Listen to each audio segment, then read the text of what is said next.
Sorry, not here. No. Oh, well. Didn't work. I'm live. Okay, here we are.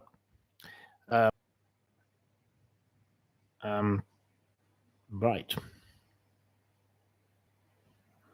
Waiting to go live.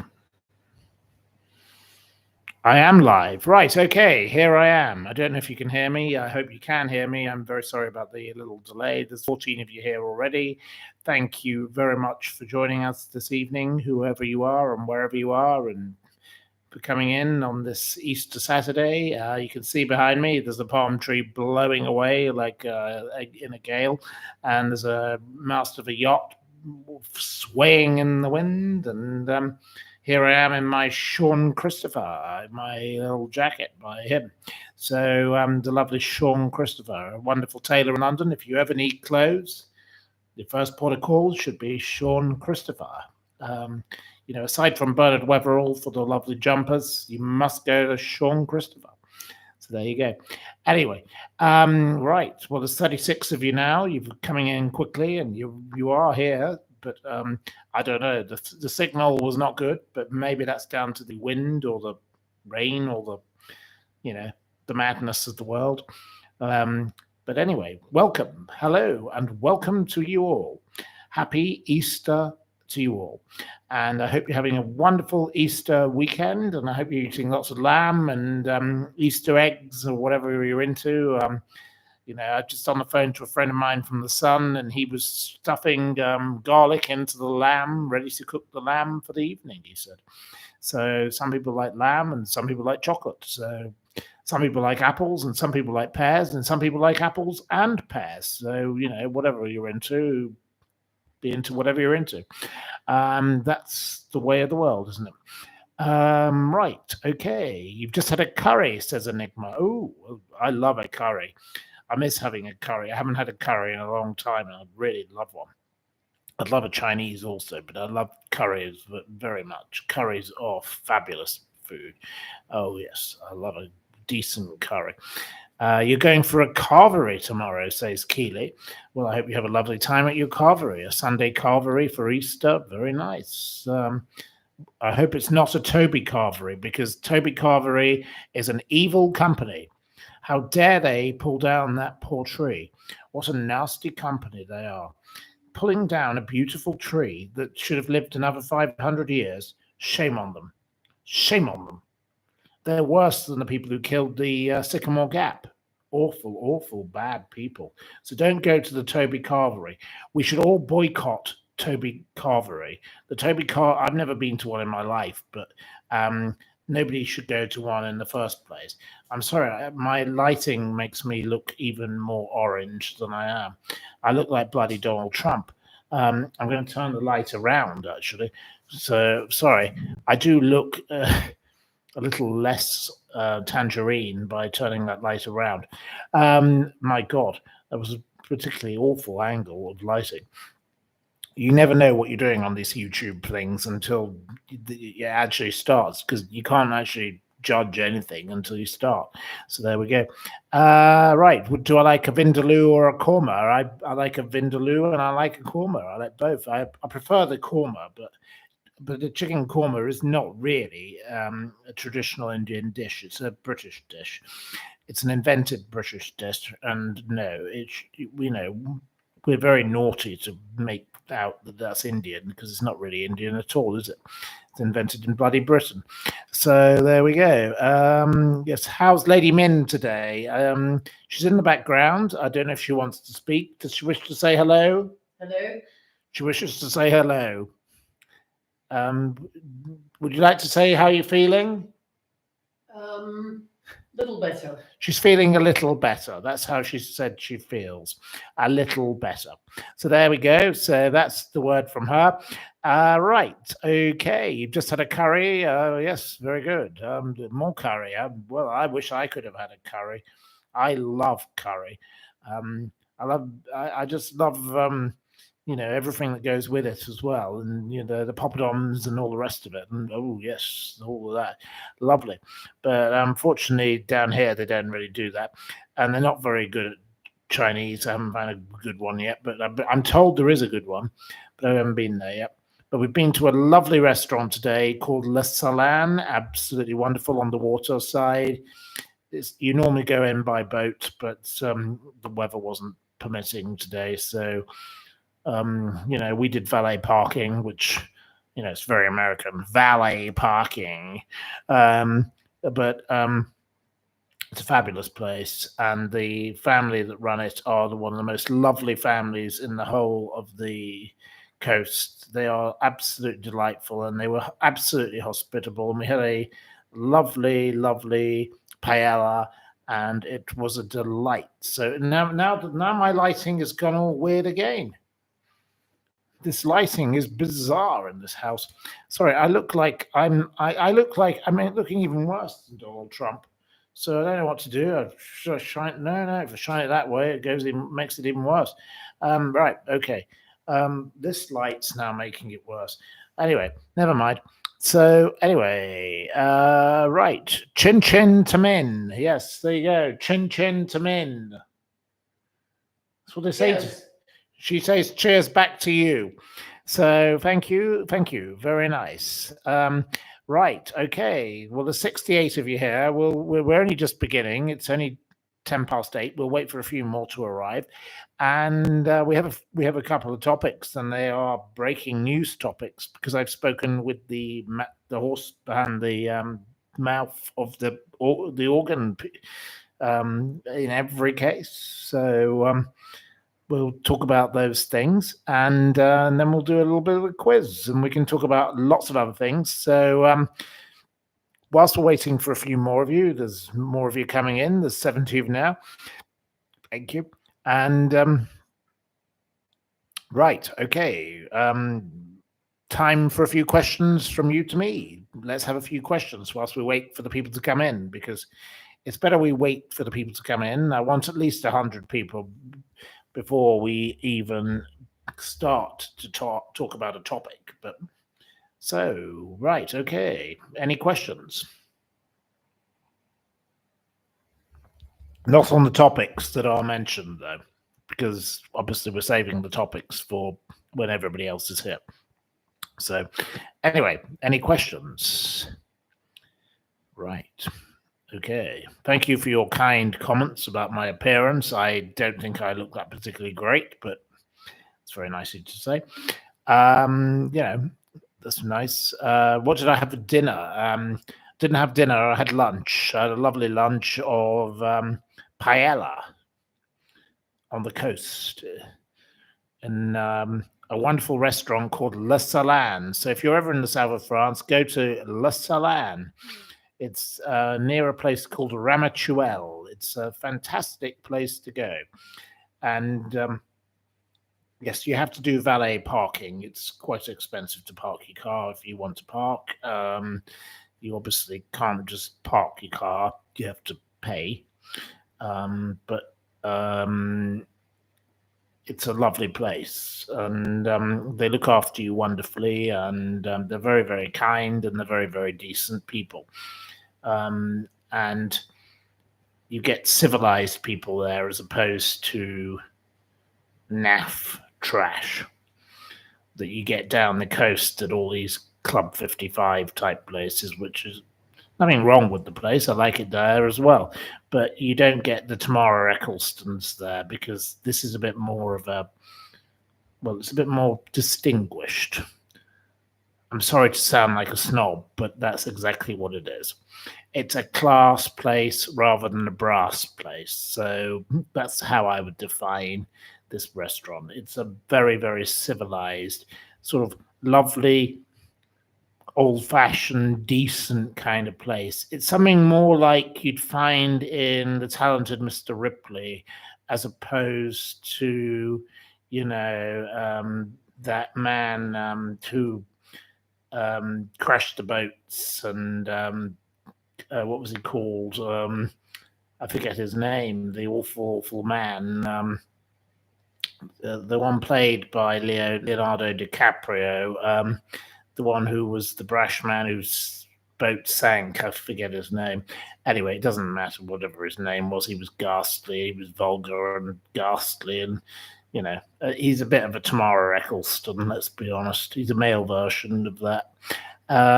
Who'd want to go anywhere where Tamara Eccleston was hanging out? Anyway, I'm very disappointed that so many of you have still not signed my petition to do with the sloths. So come on, man up, grow up and show up. It's Easter. Do me a favor. I want you to do something good today. I'd like you to sign my petition for the sloths. Come on, get on with it. There's a petition, change.org, and it's very easy to do. Sign the petition. Thank you. Be very kind if you did. We need to save the sloth. So, we're nearly at 500 signatures now. So I wanted to go above 500 now. So come on, get signing. Okay, you're not as quick as you were with the 21,000 signatures against Giraffe Killer, but I know sloths are not really as understood as a giraffe, and I understand that you all immediately reacted against the Giraffe Killer, but these sloths, they need your help. Come on, pull yourselves together, sign up, sign your petition, get on with it, do it now. Okay, I'm going to be bossy. I'm a very bossy person. So there you are. Get on with it. Do it now. Thank you. Thank you very much. Okay, that's my Easter message to you. King Charles gave an Easter message going on about Judaism and, Muslims and all the rest of it. I say, save the sloth. Let's support the sloth. For Easter, let's support the sloth. Okay, yes, Gemini signed it weeks ago. Lots of you have. Right. Hillary says she prefers to go out for lunch than dinner. I totally agree with you, Hillary. I don't like going out to dinner. I like lunch. I like a long lunch. A long lunch is the best thing of all because then you can go to bed. Much better.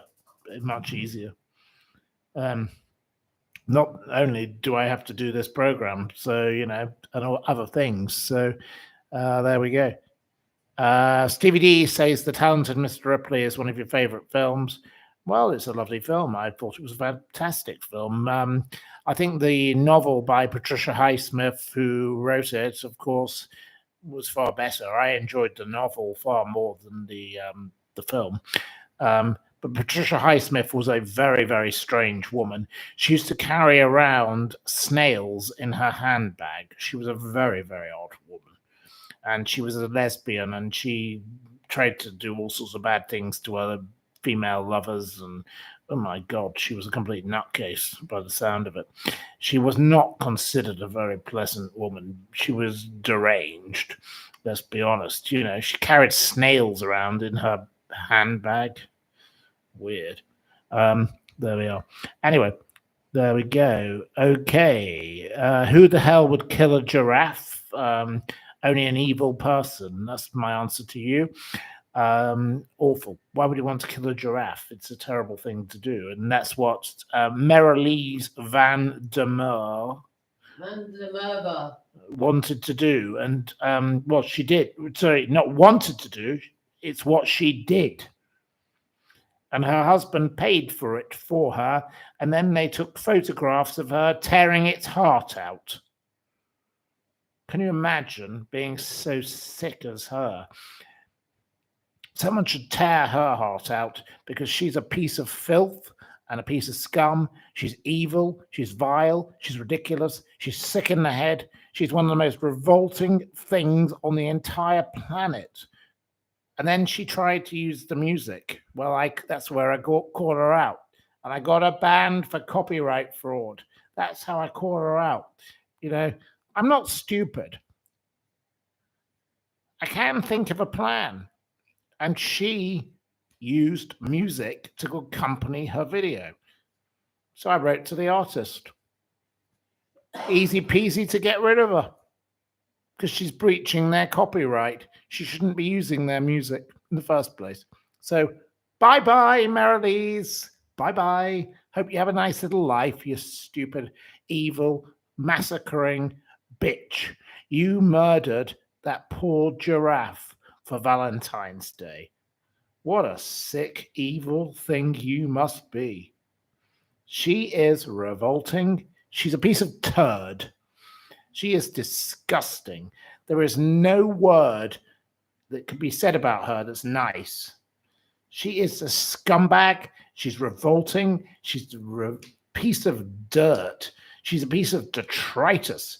She should be thrown down a well for her revolting, evil actions against that poor giraffe. What did that giraffe ever do to deserve to be treated like that? The woman is evil. I don't like evil people. And she's the most evil of the lot. I know it's evil to kill humans and all the rest, but this woman, she paid for her husband paid for Valentine's Day so she could murder a giraffe. What logic do you have in your head? Oh, let's think of a Valentine's Day gift. I'll pay for you to kill a giraffe. Is that logical? No, it's totally ridiculous. Wouldn't you agree? You can't go around murdering a giraffe for Valentine's Day, on the tick box. Go on the internet. Oh, what would you like? Would you like a box of chocolates, or would you like to kill a giraffe? That is how ridiculous the contrast is. Most people order a box of chocolates or a bag of a vase of roses, and he orders for her killing a giraffe. That's not romantic. What's romantic about killing a giraffe? It's just a horrible thing to do. It's massacre. It's murder. It's killing. It's disgusting. And what did the giraffe do to her? And then she pulled its heart out and stood there with it going, "Arr," playing the music of Scatterlings of Africa by Johnny Clegg. And that's how I got her. Copyright fraud. Stupid bitch. Anyway, she lost. We won. We got a ban from YouTube, but we haven't had a ban from everywhere else yet. But we'd like to get a ban. And I want this Larissa Switlet banned, the giraffe, the elephant killer, the goat slayer, the sheep slayer, and that horrible Trump boy. How dare he go around? He's another piece of filth, that Donald Trump Jr. How dare he go around shooting all these poor innocent, lions and tigers and elephants and things. They're disgusting, the whole lot of them. They should be ashamed of themselves. They're filth, they're scum, and they are detritus, and they're human excrement. They are not fit to be on this earth. We'd rather they were wiped out. I hope those animals turn on them and kill them. That's what I'd like to see. I'd like to see the animals fight back. If the animals turned on them and managed to, trample them to the ground, who cares? What a shame. Nobody care, because how dare you attack these beautiful animals? It's an evil thing to do. Yes, they should be ashamed of themselves, says Expialidocious. Yes, I think I'm dead right, Hilary Powell. Yes, I totally agree. They are mean and they are mouse. Yes, they are mouse. They're not men, these men that do it, but these women that do it equally are not women. They are pathetic specimens. They are lower than the low. How dare you attack beautiful creatures like a giraffe? How could you do that? It's cruel, it's wrong, and it's not acceptable in 2025. It was not acceptable in 1981 when I was born.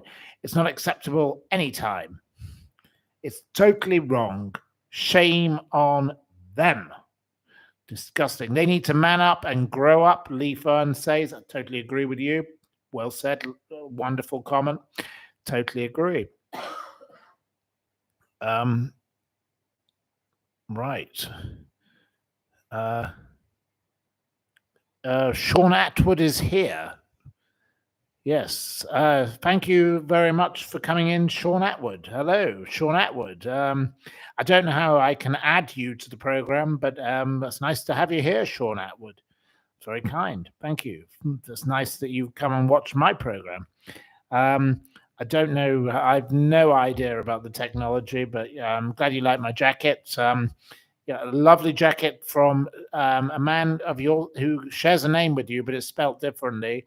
He's called Sean Christopher. He's Sean from London, and he has a shop in London and next to PJ's. And yes, it's very nice that you're here. So we've got two Seans on the go tonight. So thank you. That's very nice, Sean.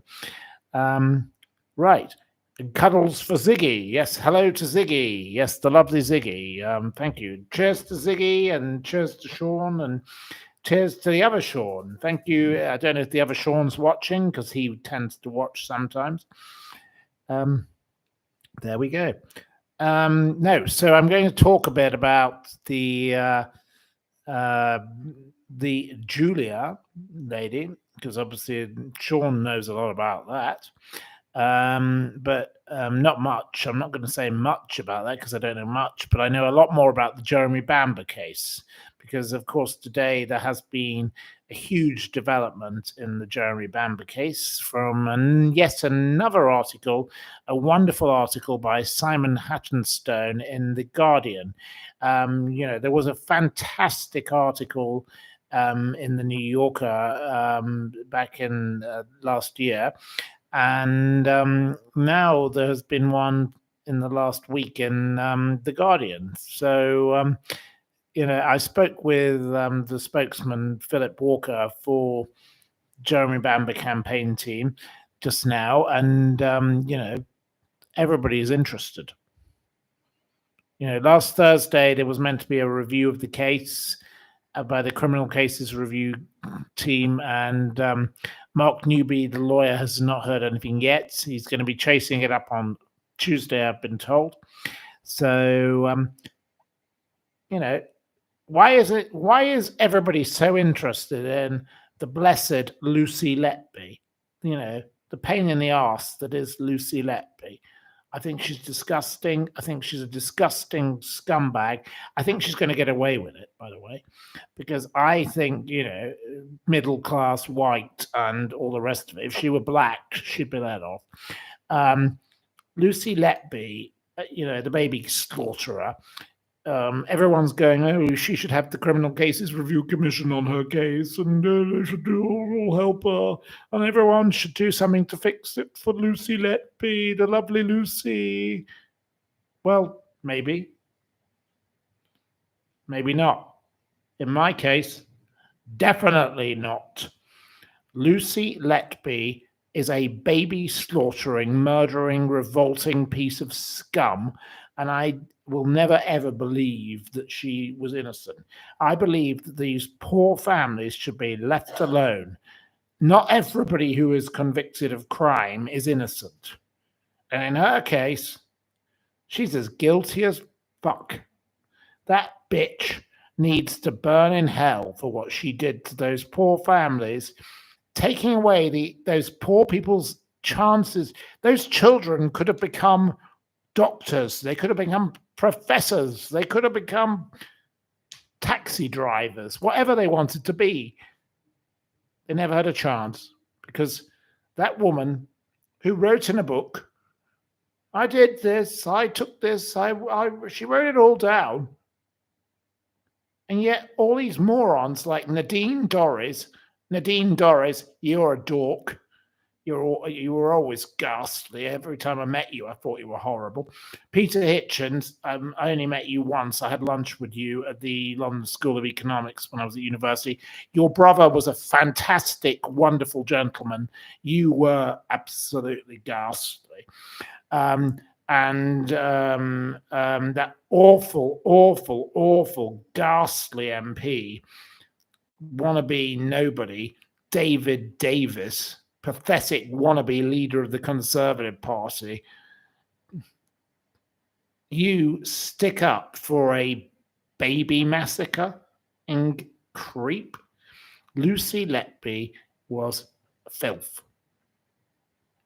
Wouldn't you agree? I do agree. We don't like Lucy Letby, and I'm never going to be convinced by any of you stupid campaigning people, because you are trying to make a name for yourselves by associating with her. Now, I have gone after campaigns for many years about people who are genuinely innocent. Omar Benguet, Mark Alexander, people like that. And I'm going to come to another one shortly, Jeremy Bamber. Everyone told me to shut up, like they told me to shut up about the Menendez brothers. But now, of course, you're all coming to realize that I was actually on the right side of history. So people are actually starting to agree with me. With Jeremy, there's been a wonderful article in The Guardian. What a fabulous thing they've done. This article has proven, yet again, bit of analysis. Left and right-wing newspapers are supporting Jeremy. Previously, Jeremy had no support. Jeremy was vilified as one of the most evil people in history. At the beginning, when I first started to learn about the case, I was about 40% convinced that Jeremy Bamber was innocent. I'm now 99% convinced, because obviously there is a chance that he could have done it. Obviously, anything is possible in the world. I cannot. The 1% is there, but I do believe it's 1% now. I don't believe in the disparity has changed for me. Now, I've never spoken to Jeremy Bamber. I've never met Jeremy Bamber. I know Jeremy Bamber's school friend. I know someone who lived with his sister, who's a Daily Mail journalist. I know a man who is Jeremy Bamber's birth father. I've met him very, very briefly. I don't know him well. I cannot say he and I had much of a conversation. So I know a lot about this case. So I have done my research. I've met most of Jeremy Bamber's campaign team in reality, and also via meetings on the internet, because that's how they have their meetings. And I've been educated about it. I've read about it. I've spent a number of years looking at it. And, this latest article in The Guardian is like the article that was written in The New Yorker. It is informative. It is well written. Why, and this is at a time when the CCRC, the Criminal Cases Review Commission, is being criticized for the way they mishandled other cases, such as the poor gentleman who, I forget his name, Andrew, I've forgotten his surname. It'll come to me in a minute. Anyway, so they've forgotten. They've mishandled so many cases, and they've had years to deal with Jeremy's case. Yet they're so busy looking at Lucy Letby. Shove Lucy Letby up the bloody Kazi. It's time to forget about her. She's not relevant. Jeremy Bamber has been in prison too long. He's an innocent man who's been in prison for 40 years, in my view. And I say, let's get him out. I agree with Peter Tatchell. It is time to get, justice for Jeremy. Let's have justice for Jeremy. Don't you agree? I do agree. We don't want any more nonsense about Jeremy. Get Jeremy's case before the Criminal Cases Review Commission. Give him a retrial, whatever, if necessary. If you have to give him a retrial, do it that way. Go through the case. You don't deal with anything to do with Jeremy. Simon says Bamber's girlfriend and boyfriend both believe he's guilty. He doesn't have a boyfriend. And the girlfriend was, she was a proven liar. She got paid £25,000 on the basis he was convicted. So she's not exactly a reliable witness, is she? Julie Mugford is her name. She's a piece of scum. Absolute disgraceful woman who fled to Canada and had a nice new life. £25,000 at that time was quite a lot of money. So she did quite well out of it, didn't she? Never a little money grabbing whore. Which, speak up, Julie Mugford, and sue me if you dare, because you're a horrible bitch. How dare you don't please support Julie Mugford? A wicked woman, I would say she is. And she was caught committing check fraud also. She was She admitted to committing 2 counts of check fraud. She defrauded the caravan park of checks. She was a thief. She was a tea leaf. She's a thief. She's a thieving little rat, that little bag. And her payment by the Sun newspaper was on the basis that he was convicted. Is she a credible witness? No, absolutely not. Julie Mugford is a mugging mugger. She's a creep. Disgusting. And I don't know where she is in Canada now. She's probably got a very nice little life for herself, because 25,000 would have got her a very nice little place back then. Sure, she's having a very happy time on the money that she mugged. She's a mugger. Julie Mugger is what she should be called. I had a landlady called Julie Moran. She was a mugger as well. Someone who steals from you. Nasty. Horrible. She wanted money off me. Horrible people like this. Why are they all called Julie? Ooh. Seems to be a thing they have in common is the name. Anyway, I won't go there, because I know lots of nice ladies called Julie as well. So I won't insult the nice ladies called Julie, I know. So I'm not saying everyone called Julie is bad. I'm saying everyone called Mug and Moran are definitely bad. There we go. Rat, rat, squeak, squeak. Yes, she is a rat. Definitely. I agree with you, Expialidocious. Julie Mugford is a rat. Wouldn't you agree? Yes. She is a rat who behaved appallingly to Jeremy. Jeremy didn't play along with her, so she decided she'd squeal like the little rat that she was. And she got 25,000 for her squealing on the basis he got convicted. So she told every lie under the sun. That is exactly what that woman is. A lying bitch. A shameful rat. It's disgusting. And I will speak out.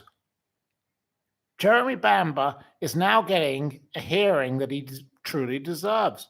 He's getting the Mirror, Lefty Mirror, Guardian, Lefty. He's getting the Mail, Right.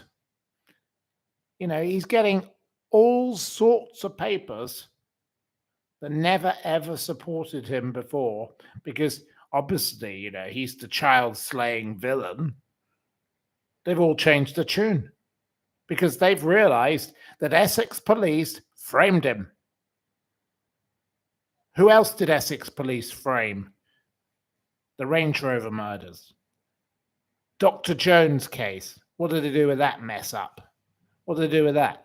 Absolute mess. Michael Barrymore. What he did with poor Stuart Lubbock. Essex police are the worst police force in Britain.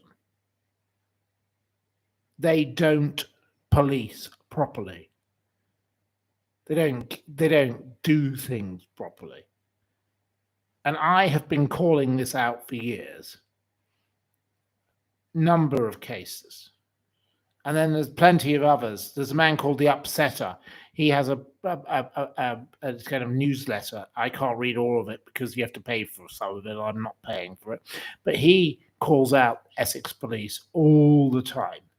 Essex police and the Metropolitan Police are the two very worst police forces in Britain. It is time we got justice for the people who have suffered as a result of Essex police and the Metropolitan Police. You know, look at the Metropolitan Police. Poor Jean-Charles de Menendez. He was not a terrorist, and they shot him. They literally went onto an underground train and they shot him in front of every single person on this train. He wasn't doing anything. The man was innocent. He was totally innocent. Didn't even live in the same building as the person that they were after. Deranged. Shame on Dame Cressida Dick. She's another one. Great. Went to school with Ghislaine Maxwell. Says a lot about her, doesn't it? Quality people, eh? This is what we've got at the top of our authorities in Britain, and it's disgusting. I find it repugnant, and it's revolting, and I will continue to call it out. So, yeah, that's my anger for the moment. I'm very sorry. I do get very upset about these things because it's wrong. It's totally wrong. Blatant corruption, says Jack Smith. Totally agree with you, sir. Well said. Well said. Right. What was the Range Rover murders about? Drug dealers. We won't go there tonight. I'll save that for another day. We could do a program on that. I don't really want to go down that route because so many people have made so many films about it. It's not really my thing. I know a little bit about it, and I know a little bit about some of the people involved, but I don't know all of them. But I didn't know any of the people who were murdered, so I can tell you that's for sure. But I did know, I did know associates of theirs, put it that way. Right. Okay, well, if you're going to attack the poor man who was murdered on the shot on the orders of the horrible policewoman, no, don't start, please. That's not a very nice comment, and I don't like your comment. I hope you would please withdraw your comment because it's disgusting. It's a horrible comment.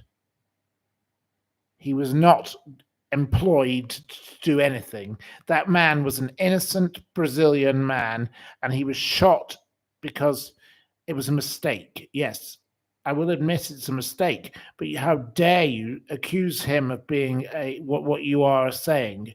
Shame on you. Take that comment down. Remove it.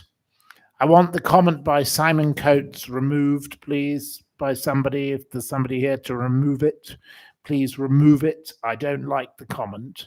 Not nice comment. You are insulting the memory of a poor man who was innocently. Everybody has agreed that this was an innocent man. So take your comment down. It's disgusting. You're insulting a poor man. Go away, whoever you are. Go.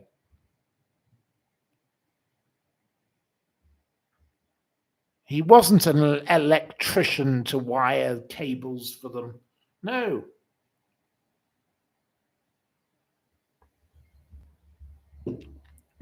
Well, anyway, I'm banning your comment. Had enough of you. Remove comment.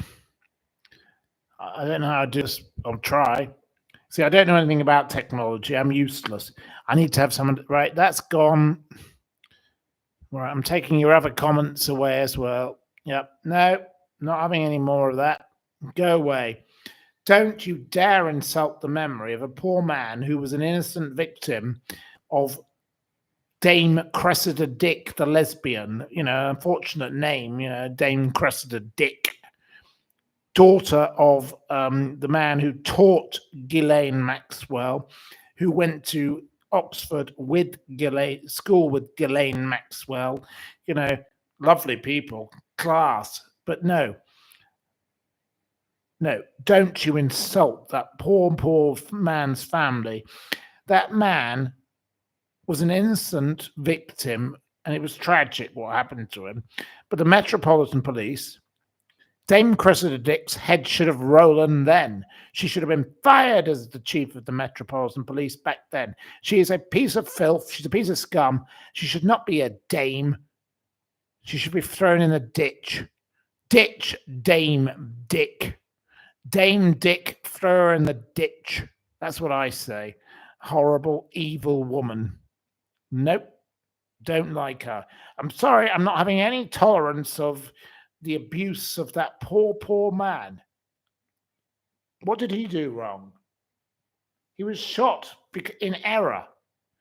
They made a mistake, yes. But Dame Cressida Dick ordered the shooting. She was on the camera and she ordered the shooting. So she's responsible. She's a piece of filth. Wouldn't you agree? Yes. Shame on Dame Dick. Dame Dick, the lesbian, needs to be thrown in a ditch. Horrible, evil woman. No hero for her. Simon now says, I'm not insulting him. The poor guy got tied up in something big. No, he didn't. He was just an innocent man. Leave him alone. Don't you keep on shouting on my child. I haven't banned you. You see, I'm a tolerant. I tolerate freedom of speech. I'm not banning you from speaking. I could even just ban you, like most people would, on their channels. You're not listening. He did nothing wrong. He did not wrong. Leave the poor guy alone. His poor family deserve to be left in peace. I don't want to talk about it anymore. I'm bored of talking about it. Change the subject. Enough is enough. Shame on you. Shame on you. Absolutely appalling. What's her sexuality got to do with it? I'm not going on about her. She's just a pain in the ass lesbian. She's just awful. She's a ghastly woman. Wouldn't you agree? Yeah. We don't like her. I'm allowed to say if I don't like her. It's like me and, a man is a man and a woman's a woman. Okay. Let's not start going there again tonight. Okay. Right. I don't need somebody shouting at me about anything. I don't like Dame Cressida Dick. I just don't like her. She covered up for Ghislaine Maxwell. She's a coverer-upper. She's a disgrace. She's a shameful person. So she went to school with Ghislaine Maxwell. I exposed the crimes that Ghislaine Maxwell had committed in the 1990s in the Muse. Gosh, I've got to remember the name of it now. In South Kensington, South Kensington Muse Street. It'll come to me in a minute. Can't remember the exact name. It'll come to me in a minute. And then Channel 4 came to me and they said they knew. Stanhope Muse East. That was the address. Stanhope Muse East. Now, I'd never mentioned. I'd written articles, but I'd never said which street. But I mentioned South Kensington Muse, and they came to me, and I'd formerly had a secretary. Her name was Maureen. She was a horrible person. I won't go into why she was no horrible person. Anyway, she lived in the building opposite, and the police used her apartment for 2 weeks to do surveillance on Ghislaine Maxwell's house, which was in Stanhope Muse East. This was the house she lived in before she moved to Kinnerton Street, Belgravia. And when Channel 4 came to see me, they quoted everything about Stanhope, the building that this lady lived in, which I hadn't quoted in my articles. So, yeah. And then the Metropolitan Police had an investigation into what Jeffrey Epstein and Ghislaine had been doing whilst that she owned that flat. And another person I spoke with was someone who had met Robert Maxwell at that apartment, that house. Yep, I had it all. It's all in writing. Got it all written down. So, no, I do my research. A fact is not a fact until you've proven it's a fact. And that's a great thing from Patricia Highsmith, the talented Mr. Ripley. So, shove that up your jumper. No, that's how I feel about any topic. So, there we go. I'm just myself. I do my work. I do my work in my own way. If you don't like it, you don't have to read it. So bog off. If you do like it, thank you. Please support me. Please share it. Please tell everyone else. Give me a bit of, wonga wonga or whatever you want to do. Do what you want. It's lovely to have you here. I love all of you who are pleasant, but no, I don't need to be insulted. And I'm telling the truth. My research is honest and genuine and real. I can prove my work. And thank you, Expialidocious. Yes, that's very kind of you to say. You're very kind. Some of the rest of these people are extremely rude. But never mind. Doesn't matter, does it really? They don't like me. So what? What do I care? I don't care if you don't like me. If you don't want to be here, go and watch something else. Go and do something else. Go and do something that makes you feel happy. Why don't you go and play crochet or, I don't know, or play checkers or something? I don't know. I've no idea what you want to do. If you don't like me, you don't have to listen to me. Please, if you don't like me, go somewhere else. Thank you. It really would be appreciated if you just bogged off. I don't need to have people here ranting at me. Thank you. Just bog off. Go away. Not welcome. Have I ever met Brian Harvey? No, never met him. There you go. There's the answer to a question. Right. Okay. More questions. Another question, please. Thank you. Susie says, we love you. That's very kind. Well, thank you. We love you too, Susie. We love Susie Ashenden, don't we? Yes. Even Min loves Susie Ashenden. So, Susie Ashenden, you've got a love from Min. My God. She doesn't speak out much, but she does say she loves Susie Ashenden. Right. Any update on Ghislaine? Well, Ghislaine is trying to appeal, but she's not very appealing, is she? She's an absolute piece of filth. She's a scum. No doubt these nasty people will come and rant and rave at me in a moment for saying this, but no. That nightmare, let her rot. She's a piece of toe rag, isn't she? I would say yes. She just deserves. She trafficked people, and she won't say who she trafficked them to. Well, if she wants to help herself, why doesn't she say, I trafficked the person to Bill Clinton, for example? Why doesn't she say that? Because I'm not going to say any more because I'm not going to get into the technicalities of it. But if she said, I trafficked people to Bill Clinton because he did go on the plane 27 times, then, she might get some credibility because then Bill Clinton should be charged. Because Bill Clinton definitely partook in lots of fun with lots of those women on those planes because there's lots of photo evidence. So why don't we say, oh, I trafficked the person to Bill Clinton? I'm only going to give one example because I don't see the point. Okay, Bill Clinton, you can sue me as well. Go ahead.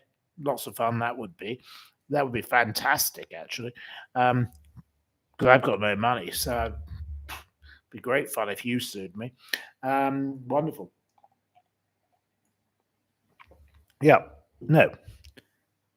She needs to speak up and say, how can you have a sex trafficker traffic somebody to no one? She needs to name some of these people. If she wants to get some kind of clemency, some kind of way out, say who you were trafficking these people to. Who were you giving them to? You know, lots of famous people famous faces were going there. You're on the yachts with all these people. You know, we've seen the pictures of you on the yachts with Bernie Eccleston and Flavio Briatore and all these people. And, on the island with, X, Y, and Z, it's Prince Andrew and all of that. But who actually received these victims? That's what we want to know. We need to know the answer. So, Ghislaine, stop stinking in your rotting jail cell, because, what I read from the Jessica girl yesterday is that you are rotting in your jail cell and you don't even bother to have a shower, and you're filthy and you're dirty and you're absolutely like a pig, disgustingly filthy and revolting, and you're rude to and you're horrible to everybody. Ghislaine, come on, Ghislaine. If you want to have an appeal, Ghislaine, let's have some transparency from you. Why don't you mention who you trafficked those people to? Come on, Ghislaine. You are a convicted criminal. So mention the names and it might help you. And then you might get a bit of clemency. But you're not going to get anything without it. So you're a stupid fool otherwise. So anyway, no more Ghislaine. We're done with Ghislaine. Right, okay, next question. You wait. Meghan was a yacht girl. Yes, Meghan was a terrible yacht girl. Meghan and Prince Andrew had little links. Yeah, and Prince Andrew, it gets more shady and shady. Today again, his own accountant has been linked with Michelle Mone, PPE scandal woman. Class act, that is. Why is it all roads to Prince Andrew lead to something disgusting? Prince Andrew, everything ends up being tawdry. And Mr. Lancaster, his accountant, Arthur Lancaster, turns out he's the sole director of PPE MedPro. PPE MedPro is the company owned by, guess who? Baroness Michelle Mone and Doug Barrowman. There you go. Isn't that fabulous? Wouldn't you agree? What do you think of that? Unbelievable. This is how these people operate. They are all together. They are a bunch of filthy, scumbag, toe rag, trash bag creeps. And they have raped our nation. And they have stolen from us, and they hide all our money, and whatever they do, they just find a way to make themselves, their greedy little palms, a little bit disgusting. So there we go. Anyway, this is why I speak out. I'm sorry, I'm somebody who speaks out. I realize that some of you won't believe what I'm saying, but I find the evidence. Go back and look. Just go back to Company's House. Read the records. Arthur Lancaster. PPE MedPro. There you go. Just go back and have a look at it. Easy peasy. Very simple. Go and have a look. There we go. Mone would have done better for the nation donating 1,000 of her bras than providing 2 million of her functional face masks. Yes, Baroness Bra was a disgusting person. She was so obnoxious. I didn't like the first time I ever met her. I thought she was a bit of an operator. I didn't dislike her the first time I met her. That was before she was a peer.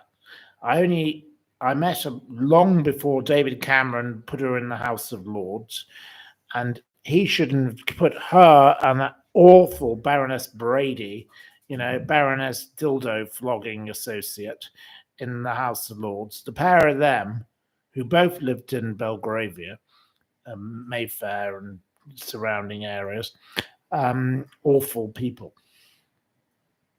They were not suitable people to be. Just because they were a bit famous, that's why David Cameron fell for them.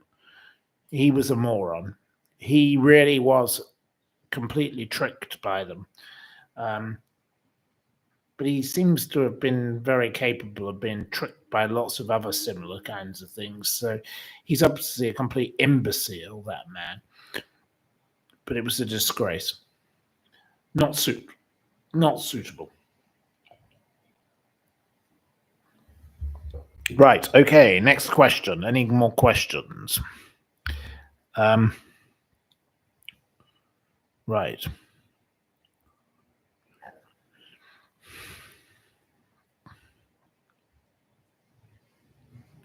We've got a bit of a storm going on here. So any more questions? I've talked a bit about Jeremy Bamber. I've talked a bit about the fake Julia. The fake Julia will not be charged on 3 out of the 4 charges. Fake Julia is going to get away with 1 of them. And what's the most money I've ever won on a horse? I think once I won 5,000. It was quite nice. Yeah. That's pretty good. That was long ago. I don't have money like that anymore, so I can't afford to do it. I can't bet at the moment because I'm not allowed to bet because I can't use my Ladbrokes account. Great unfortunate situation. Can I ride a horse? Yes, I can ride a horse, but I'm not really into horse riding. No, not. I just like to watch horses. I love horse racing. Not into horse riding. No, not my thing. I like shooting. I like fishing. Yeah, that's more my thing. I like darts. I love darts.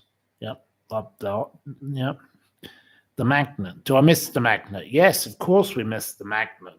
And Lady Min misses the magnet. Yes, she's saying yes, but she's not speaking. Of course, we love Nikki and Will, the lovely landlord and lady of the magnet, and the lovely Samantha who runs the magnet, and Steve. I don't know if he works there now. But... And the mini hamburgers. No, she loves the mini hamburgers from PJ's in Chelsea. That's what she's talking about. She's on a different thing. She's getting mixed up now. Yes, so we love Owana in PJ's, a lovely lady, and we love PJ's, Chelsea, and also Bibendum and Giovanni. Yes, there we are. This is a London restaurant. And Bellamy's, of course, in Mayfair is another favourite of mine. So there we go. I'll give a shout out to all of them. Wonderful places. If you need somewhere to go in London, Bellamy's, Giovanni, PJ's, of course, and Bibendum. Yes, they're your places to go. They're places to go. That's what my one at the back of Harrods. She's got another one at the back of Harrods, but I'm not that excited by it, so I won't be shouting that out because I don't really know it. Right. Anyway, do I miss anything else? Right. What are my thoughts on Julia? So the Julia. Okay. Well, we've spoken briefly about the Julia. So Julia has had her charges dropped, I believe, according to the nasty the nasty Sarjit Singh Clare. We have tried to speak with him. I have spoken with her friends. The man called Ron, because I like Ron. I have no problem with Ron. Ron and I have no issue. But I did speak with this. Well, we did try to speak with the Sarjit Sinclair. So he has put on his Instagram today. The Crown Prosecution Service have dropped 3 of the 4 charges against Julia Wandelt. Well, whatever her name is on a Saturday, she could be called Peppa Pig, couldn't she? For all we know. The single charge that now remains is that of Julia Wandelt stalking Kate and Jeremy McCann. And he's put a capital S on stalking, which is a little bit odd in the middle of a sentence, because, quite frankly, that's very appalling, the written. But, you know, he's a PR man, so he's probably not very good at writing, is he? Let's be honest. You know, this nasty little man who was very rude about my father and was very rude to Lady Min over here and was very rude to lots of other people. And he likes to use the F word when he screams and yells at us. We don't like him. He says Julia Wandelt, if that is really her name, will appear at Leicester Crown Court along with Karen Spragg. Can you imagine having a name like that? Karen Spragg. Sounds like some kind of disease.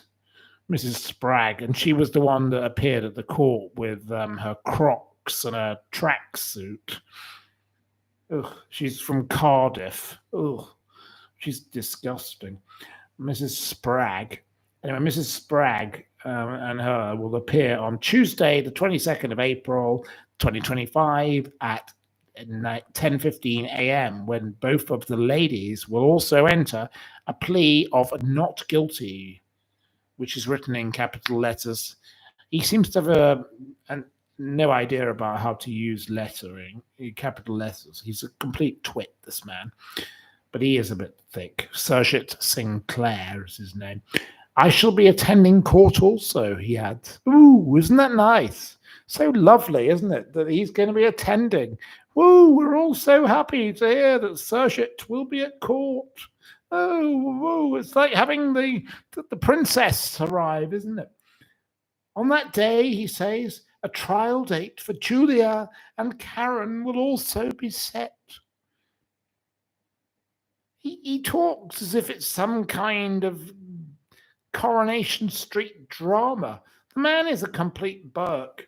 He said, I've spoken with both Julia and Karen. Oh, isn't that lovely? And they remain positive. Oh, really? And are looking forward to having their day in court. Of course they are, because they're a pair of attention-seeking Burkes, you moron, where they can be judged by a jury of their peers. Oh, he is the most over-emotional prat you'd ever come across, this one. He said, I will not be answering any questions, but rest assured, I'm doing everything possible to ensure a successful outcome. Kind regards, Sarjit Sinclair. He is like something out of some kind of comedy act, isn't he? What a stupid man. What a pillock. Isn't he a prat? What do you think of him? He sounds thick, says Lip Smacker. Yes, totally agree with you. He sounds thick. He is thick. But he's extremely rude. And he dared to insult my father, and I'm not having that. That's one thing I will not be tolerating. And he insulted men. Very bad. Wouldn't you agree? Insulting my father and you? Disgusting. She says disgusting. He's not a PR man. He's been to prison. He's a lying, pernicious piece of Rubbish, she says. Right, okay. Right, no, we don't like him. No, he's not very good at PR, says Claudia. Well, you're right there. Could you imagine having him as your spokesperson? What's wrong with that stupid girl? She must be bloody thick. She's a complete dork. Right. Yeah, I'm beginning to think they're all thick, says Leslie. Right, okay. Any updates on Russell Brand? Well, that's got nothing to do with him. But, right. Oh, the rubber shoes. You've never understood the appeal. No, nor have I. I don't wear rubber shoes. It's disgusting. I can't stand people who don't wear socks either. I always wear socks. Sam Palmer got very upset with me, the husband of Petra Eccleston, because I said, oh, can you not afford a pair of socks given you're married to a billionaire? And he went, I'm going to buy my socks. I don't need socks. I can't stand. I love a pair of socks. I always wear socks. So there we are. Petra is a dog's name. Yeah. Well, Petra is a dog in that case. In her case, she's definitely a dog. I'd say she's worse than a dog. Well, don't insult the dogs called Petra by even comparing it to Petra Eccleston. She's a vile person. She's just a disgusting piece of toe rag. But Tamara's worse. The woman who abuses the sloths. How dare she? She's the sloth harmer. Horrible. Horrible, horrible, horrible. Peggy Windsor on crack is what I'd call Tamara Eccleston. How dare you abuse the sloth? Awful. Petra is a dish to grow germs in. There you go. She's a dish. That's kind of funny. Thank you. Thank you for your analysis. That's an interesting one. Okay, it's Petri dish. Yes. No, that's not Petra. That's a Petri dish. Yes, but it's similar. Sounds similar. There are so many wonderful people, may I say, to contrast in the world against people like this. We have lovely people in the world. There are people to celebrate. I was on the phone yesterday to Barbara Minto, a lovely lady, first class of women at Harvard Business School, first woman to go to, first woman to work for McKinsey Consulting. She's 91 years old. She's a fabulous person. We celebrate people like her. She's a good person to talk about. I like to talk about good people just as much as bad people. We don't like the Eccleston, Tamara, and Tamara the trash bag sloth abuser, but we love people like Barbara Minto. So let's celebrate good people from time to time. So, give me some good people. Who do you think are the good people out there? Okay, I'll give you a question. Who are the good people in your lives? Please give me a few good people. There are wonderful people like Patricia Routledge, the wonderful, wonderful actress, and Betty Boothroyd, who I've known, and, wonderful people like that. Ladies who've done lots of good in the world. Let's celebrate a few of the good women in the world. Ladies, and they are ladies rather than women, in fact. Ladies, I shall call them. Sorry, I shouldn't have used the word woman. That was incorrect. Because and people like the wonderful, wonderful J.K. Rowling, who, we talked about yesterday. But we're not going into all that again because we've done that. So I'm not doing that again tonight. No, thank you. Don't want to go down that passage again because, it's very contentious. There are also lots of fantastic men. There was Brian Collingwood, who was on Radio 4 this morning. Brian is, of course, he plays a character in The Archers, and he was on Radio 4 this morning talking about his character, and he's been in his character as Brian Aldridge for 50 years. Fabulous for him. What a wonderful thing he's achieved. he's kept us all entertained for 50 years. So what a wonderful man.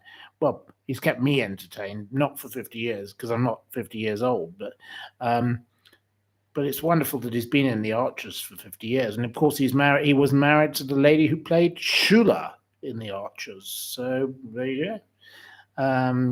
His name is Collingwood. Absolutely thing. He was Brian Aldridge in the Archers. So anyway, fabulous story he gave. And it's nice to have positive stories. Let's have a few positive stories in the world, because that actually makes the world go round. We need a bit of positivity. He gave us inheritance tracks. When we come to my quiz, you'll hear about his story. Anyway, but it's great that the Guardian have done such fabulous work. Have we any more questions? You lost your cat. I'm very sorry you lost your cat. That's very sad. I don't know what else I can say. I hope you get. I hope you get a new cat. Right.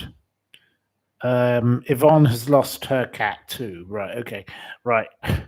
Lots of lost cats. So I'm sorry about your cats, but Get a kitten.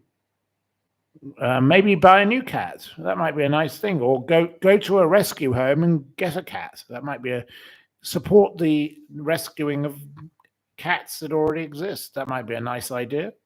I don't know. It depends what you want to do. I don't know. I'm not going to tell you what to do in your life, but you've lost your cats. So I'm very sorry to hear you've lost your cats. But I'm not really into cats myself, but I hope you get a new cat, and I hope it gives you great pleasure. Whatever, or if you don't want a new cat, don't get a new cat. I don't know.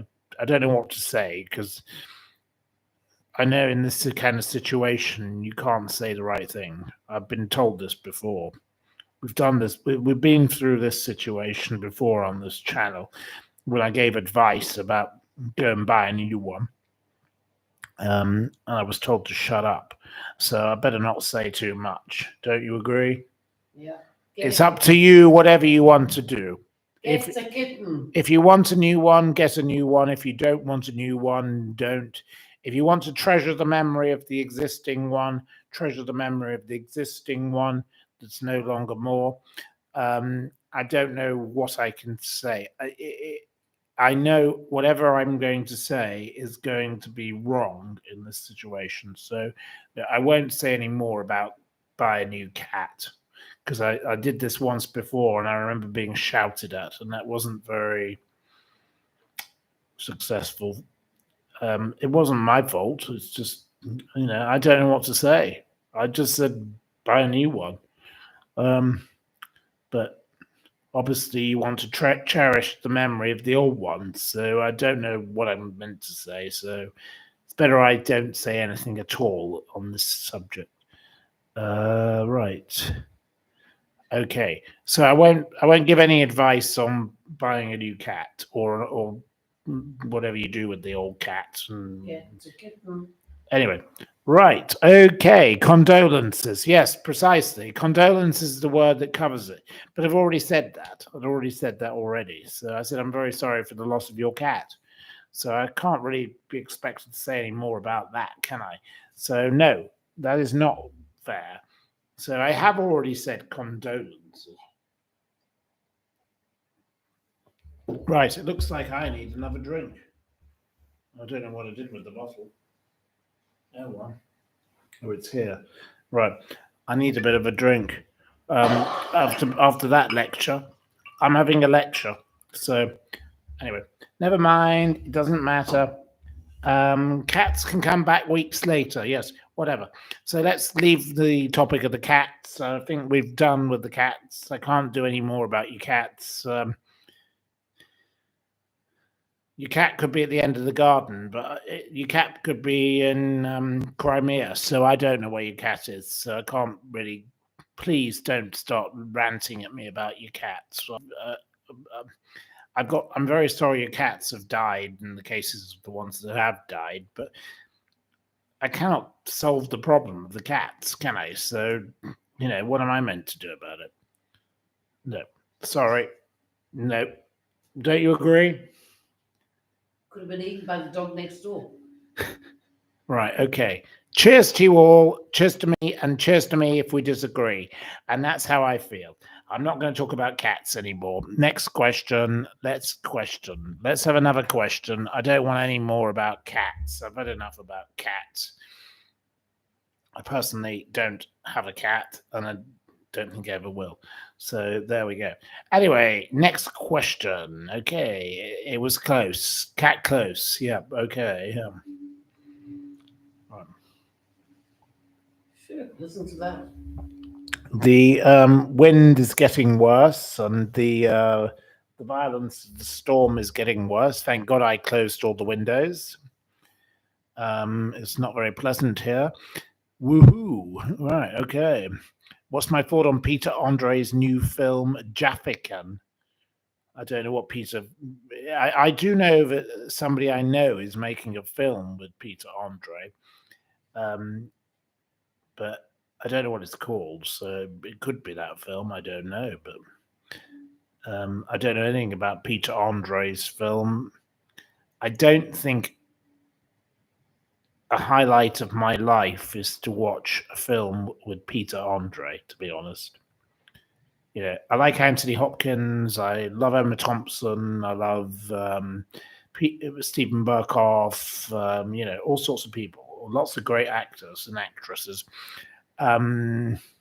Peter Andre, not really up there in my list of great films. No, not for me. Anyway, I don't know what the film is. Sorry, I can't answer your question. Sorry, next question.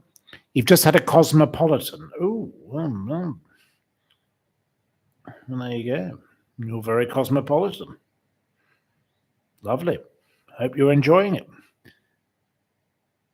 Is Julia really Madeleine? Right, okay. Well, I think Julia is a complete plank. She's a complete pest, and she's just a complete nutcase, let's be honest.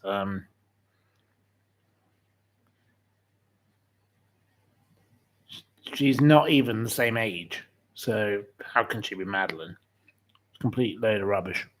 Unfortunately, I don't have my notebook, so I can't really go through all the old notes that I had, but no. Julia Wandelt, or whatever her name is on a Saturday, she could call herself Peppa Pig or whatever she wants to call herself, is as much Madeleine McCann as I am Michael Jackson. That's how I view the situation of Julia Wandelt. She is a complete fraudster and a complete fake. There you go. That's my answer. Okay. Madeleine is dead. Yes, I probably would agree with you. I can't prove it, but of course you can't prove it either. No. Madeleine could be alive, but I think the likelihood is that Madeleine died in that apartment that very night, but we cannot prove this as a fact. A fact is not a fact until we've proven it's a fact. So until something is proven, nobody will ever know what happened to Madeleine McCann. Madeleine McCann, in the eyes of the law, is still alive. And I accept that. I accept that Madeleine McCann is alive for now. Because no body has been found. Now, yes, you can have a conviction of somebody without a body being found. But in this case, that hasn't happened. And in the case of Stephen Brueckner, Mr. Brueckner, he hasn't been convicted either, so he's not guilty of anything either. So for the moment, there is no actual convicted person. There's no body, there's no murder, there's no nothing. I think Mr. Brueckner has got nothing to answer for in this case at this stage yet. It's possible he could be found guilty of something, but at the present stage, ultimately, no. Mr. Brueckner is innocent right now. He is an evil bastard who's done lots of other bad things. He's raped and abused elderly women and 17-year-olds, and he's exposed himself in children's playgrounds. He's a disgusting, revolting man, but that does not mean that he took Madeleine McCann. Nothing has been found to prove he took Madeleine McCann. And the prosecutors have found zilch, zero, nothing thus far. Now, maybe they will find something, but they've dredged lakes. They've tried all sorts of things to convict this man. He is undoubtedly a monster. I don't disagree with anybody there. He is revolting, he's repugnant, he's repulsive, he is an evil, disgusting paedophile. But he did not, there's no evidence to prove he did the crime. This particular crime, there's no evidence.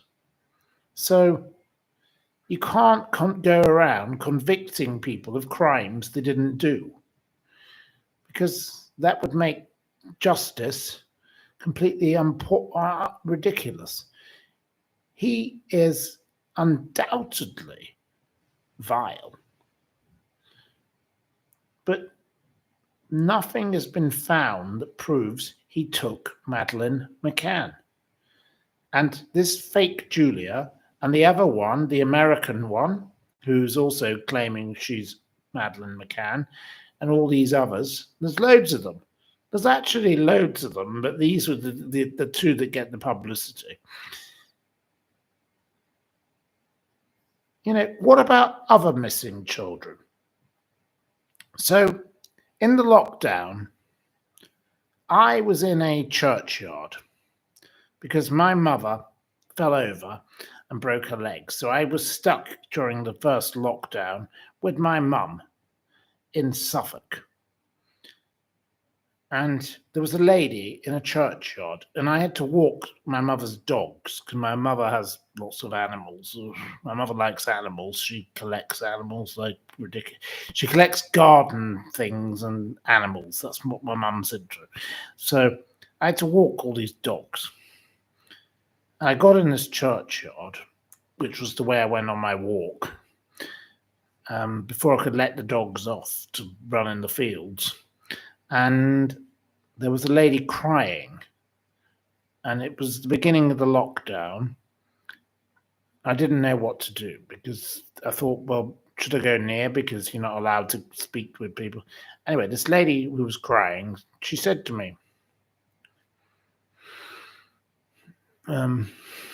she didn't mind me coming a little close, so I just stood next to her, close to her, but not. I was far enough away. I was socially distanced. I didn't break the rules.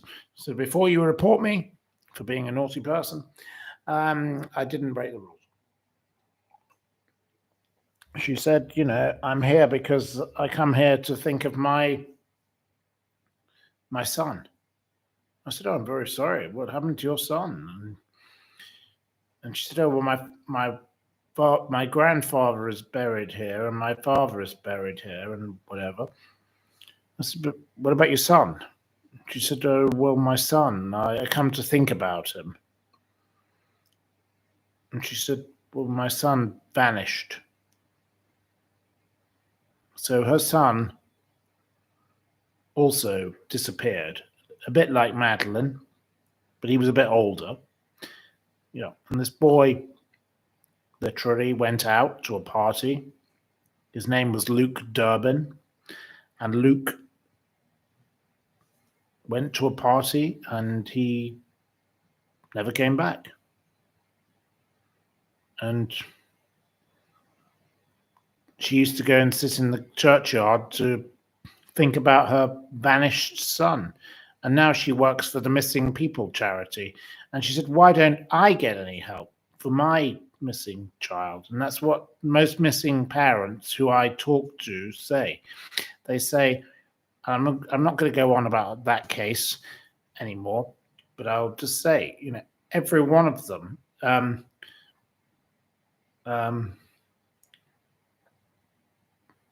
it's terrible. Why does so much money get given to Madeleine McCann, the hunt for Madeleine McCann, but these other people get zero? They get no help. And they all think it's so unfair. Just because Madeleine McCann was this blonde little child, she gets all this attention. And it's not correct. Because all these other missing children, Kerry Needham, Ben Needham, the boy who went missing in Greece. I've spoken with her mother. And honestly, she deserves some support. Why doesn't she get some support? She comes from a council estate. She's not interested. That's how they treat people like that.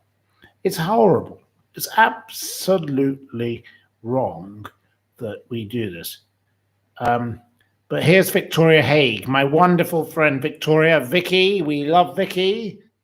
Vicky, we love. There's a long list, but you know who Matthew is talking about. Precisely, because Victoria has been through this herself.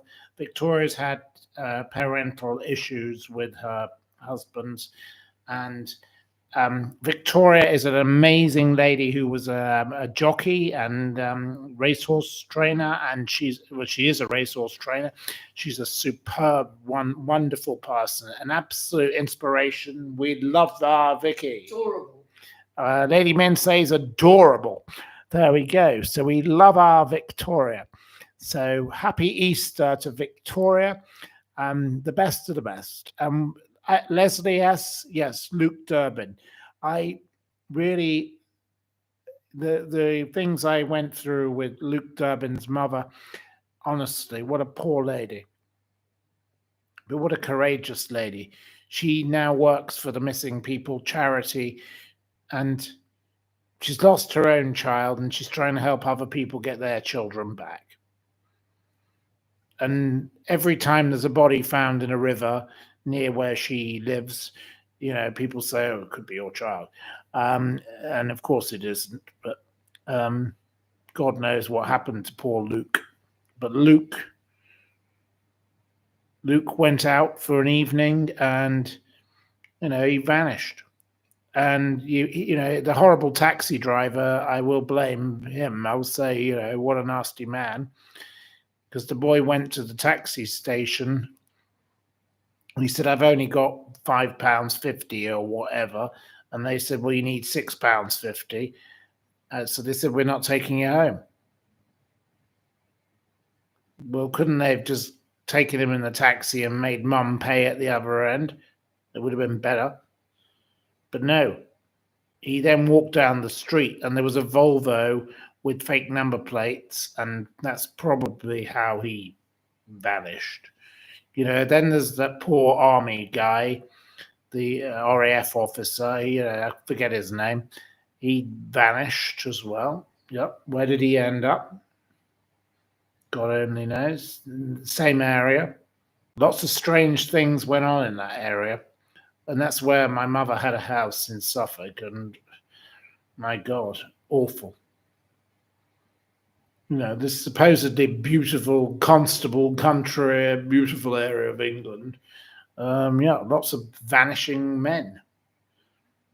It was always young men.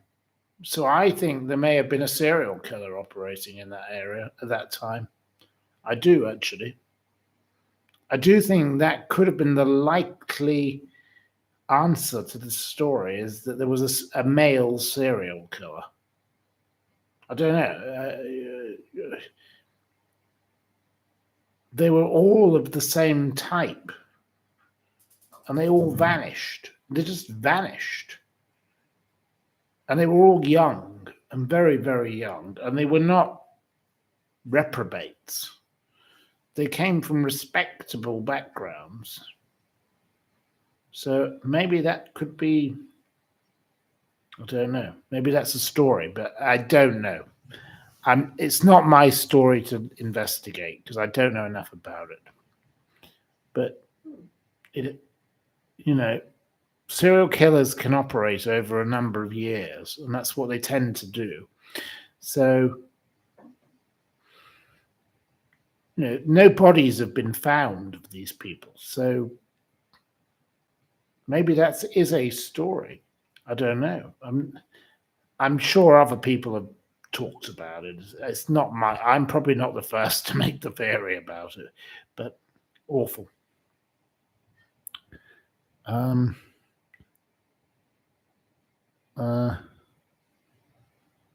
Right.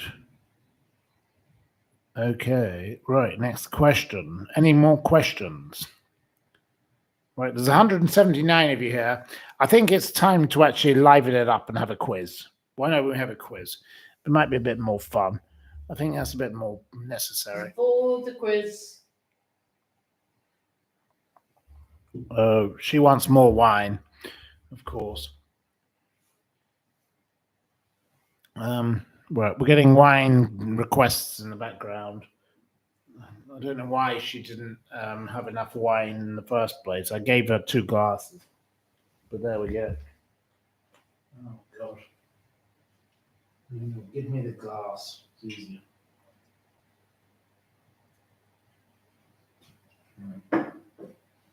Oh, anyway, so, okay. I'm very sorry, viewers, I'm very sorry to have been interrupted. Right, okay. Is there someone here who can help with the quiz? Is there someone here who can help? Formaga likes the button. Hit the like button. Thank you. That's very kind of you. Shall we make you a moderator, Mr. Formaga? Yes. I don't know. You're a moderator now. We'll add you as a moderator.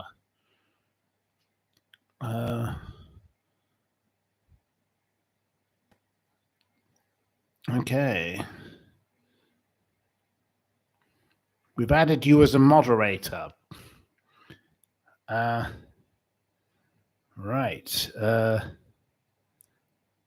Right. Okay. You want to have the quiz? Who's going to help me with this quiz? Did we enjoy our lunch today? Yes, we did. We had a lovely lunch in a fabulous restaurant called Le Salin, which is on the coast.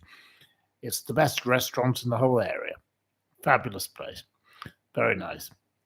There were no boats there today because the weather wasn't very good, but there were lots of Range Rovers and lots of Bentleys. So we were the cheapest car in the car park, I reckon. We looked like the right old cheapskates. But they were very nice. They like us. So we came in our little Audi and we didn't do too badly. But we had a nice time. But they, that's how it works.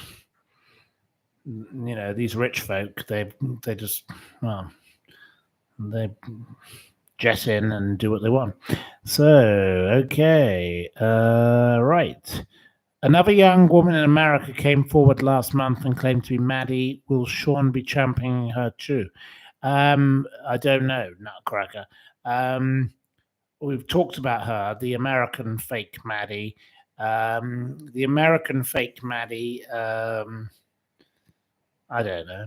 I think they're all completely nuts. He's completely mad. But this one that's in prison, well, she shouldn't have done what she did, should she? And I hope they throw the book at her because she's an idiot.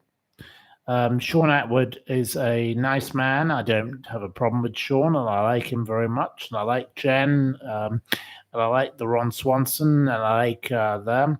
I don't like the man called Surjit Singh Clare, who dared to insult my father.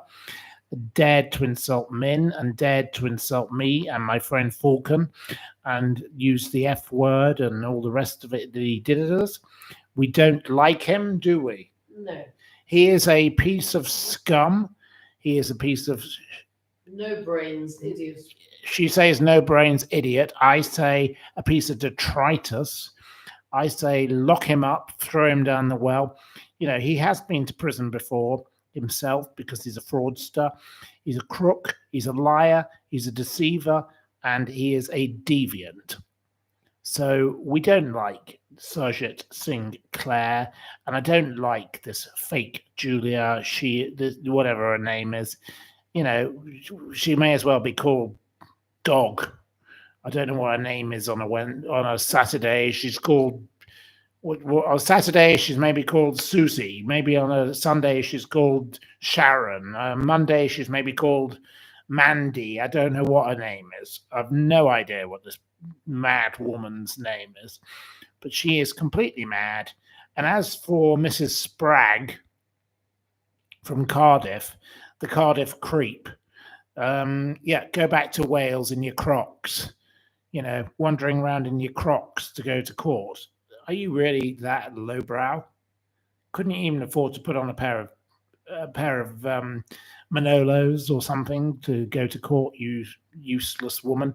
And in your trackies and your trainers and whatever, tracksuit. Seriously, going to court in a tracksuit? Have you no dignity? She looked really lowbrow. Mrs. Spragg. The name says it all. Karen Spragg from Cardiff. Ugh. You sound like a piece of vomit, love. No thanks to Karen Spragg from Cardiff. She caused a lot of these problems, I reckon. Karen Spragg.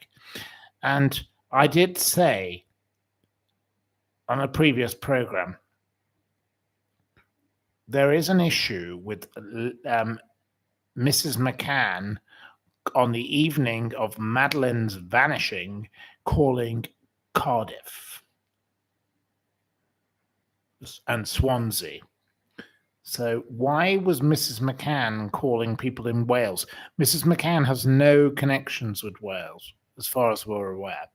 So, curious. This could be a curious connection. I do agree about that. That's the only point that I will say. Who was Mrs. McCann calling? No.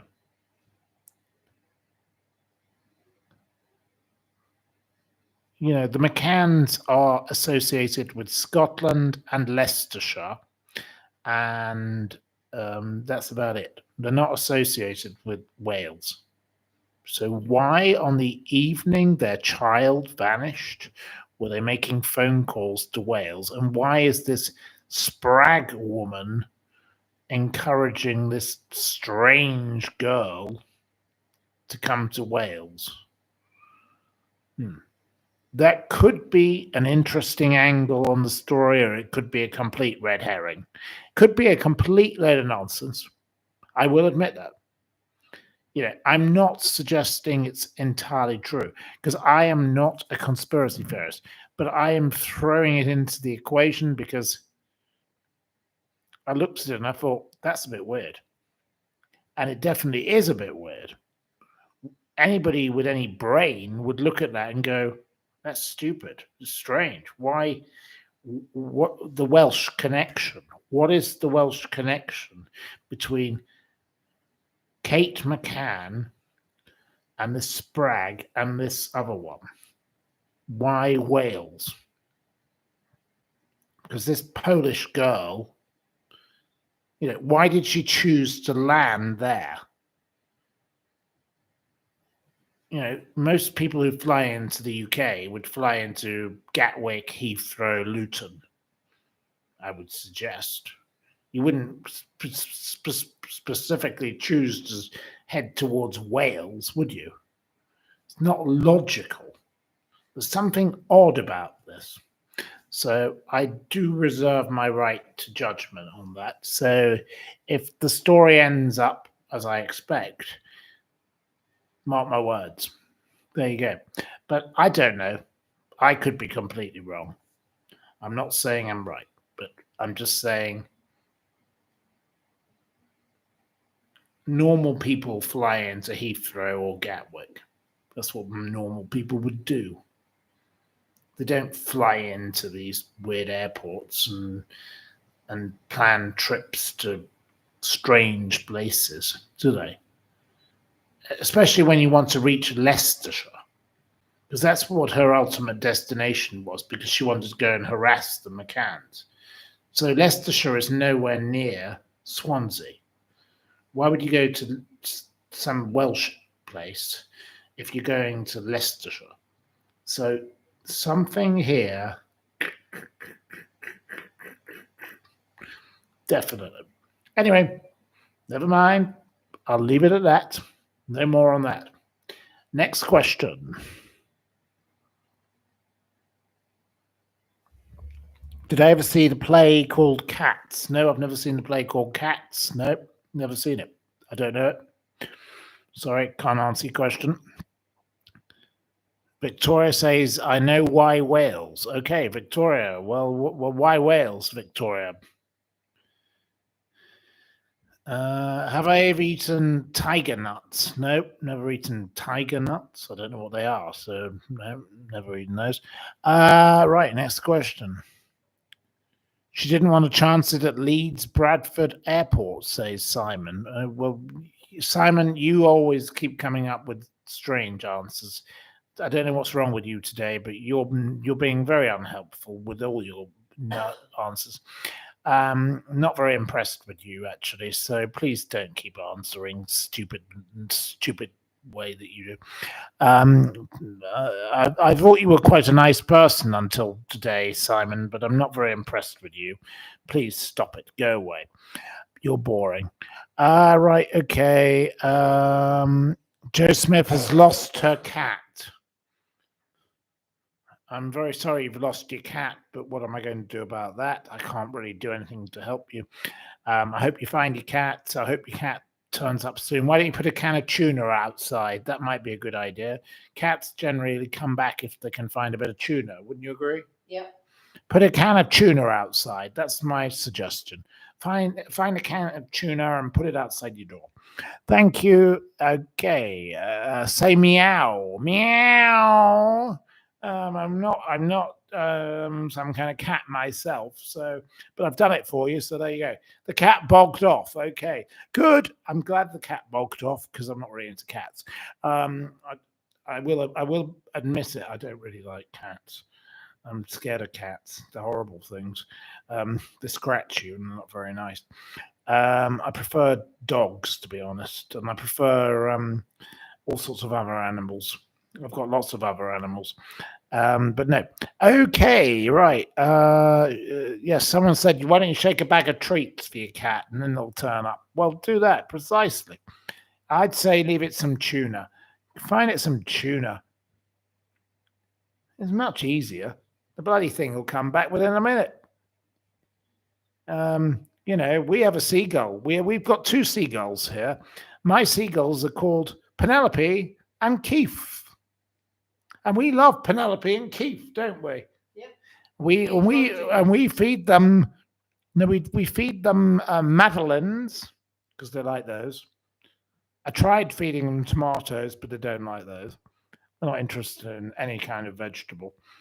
They like crisps. And we had these guests around the other evening, and I bought a couple of packs of crisps. I thought I'd buy a packet of exotic crisps, curry-flavored crisps, which I thought I would rather like because I'm missing having a curry. They were the most disgusting crisps I've ever tasted. So I gave them the curry crisps today. Ooh, those seagulls. Ooh, they love a curry crisp. So seagulls love curried crisps. There you go. I haven't given my salt and vinegar because I like salt and vinegar crisp. But no, I thought I'd give the guests something a bit more exotic because, you like to spice it up a bit. Curried crisps. Ugh. Don't ever buy curried crisps in France anyway. Awful things. but the seagulls seem to love them, but they don't like. There was a tomato that I'd bought months ago, and I thought I'd taken it out of the fridge, and I thought, well, I'll just cut it up and throw it for them. Oh no, they won't eat that. No, they won't touch it. Even the magpies don't want it. So it must be really bad. It's so old that it's just rotten and horrible. So no, can't have that. Right. Right. Who wants to go to a shipyard? Asks Miss Marple. I'm sorry, I don't understand your question. Why do I want to go to a shipyard? I've no interest in going to a shipyard. For what reason? No. Me, I'll go. I don't know why we need to go to a shipyard. No, I don't understand the question. The question is irrelevant. It doesn't make sense. Why do I need to go to a shipyard? You like prawn cocktail crisps? Oh, I love a prawn cocktail crisp. Oh, yes. I had some of those in January when I was staying with my friends in Hertfordshire. Oh, I love a prawn cocktail crisp. Oof. Hadn't had them in years. They were fabulous. Absolutely great. The prawn cocktail it's a kind of revolting concept, but it does work. It just tastes delicious. Love a prawn cocktail.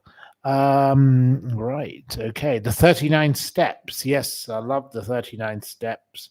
Obviously associated with Broadstairs. A wonderful, wonderful thing, the 39 steps. The great John Buchan. Oh, I love that as well. Great films. The only one I didn't like was the BBC modern day version. That was so boring.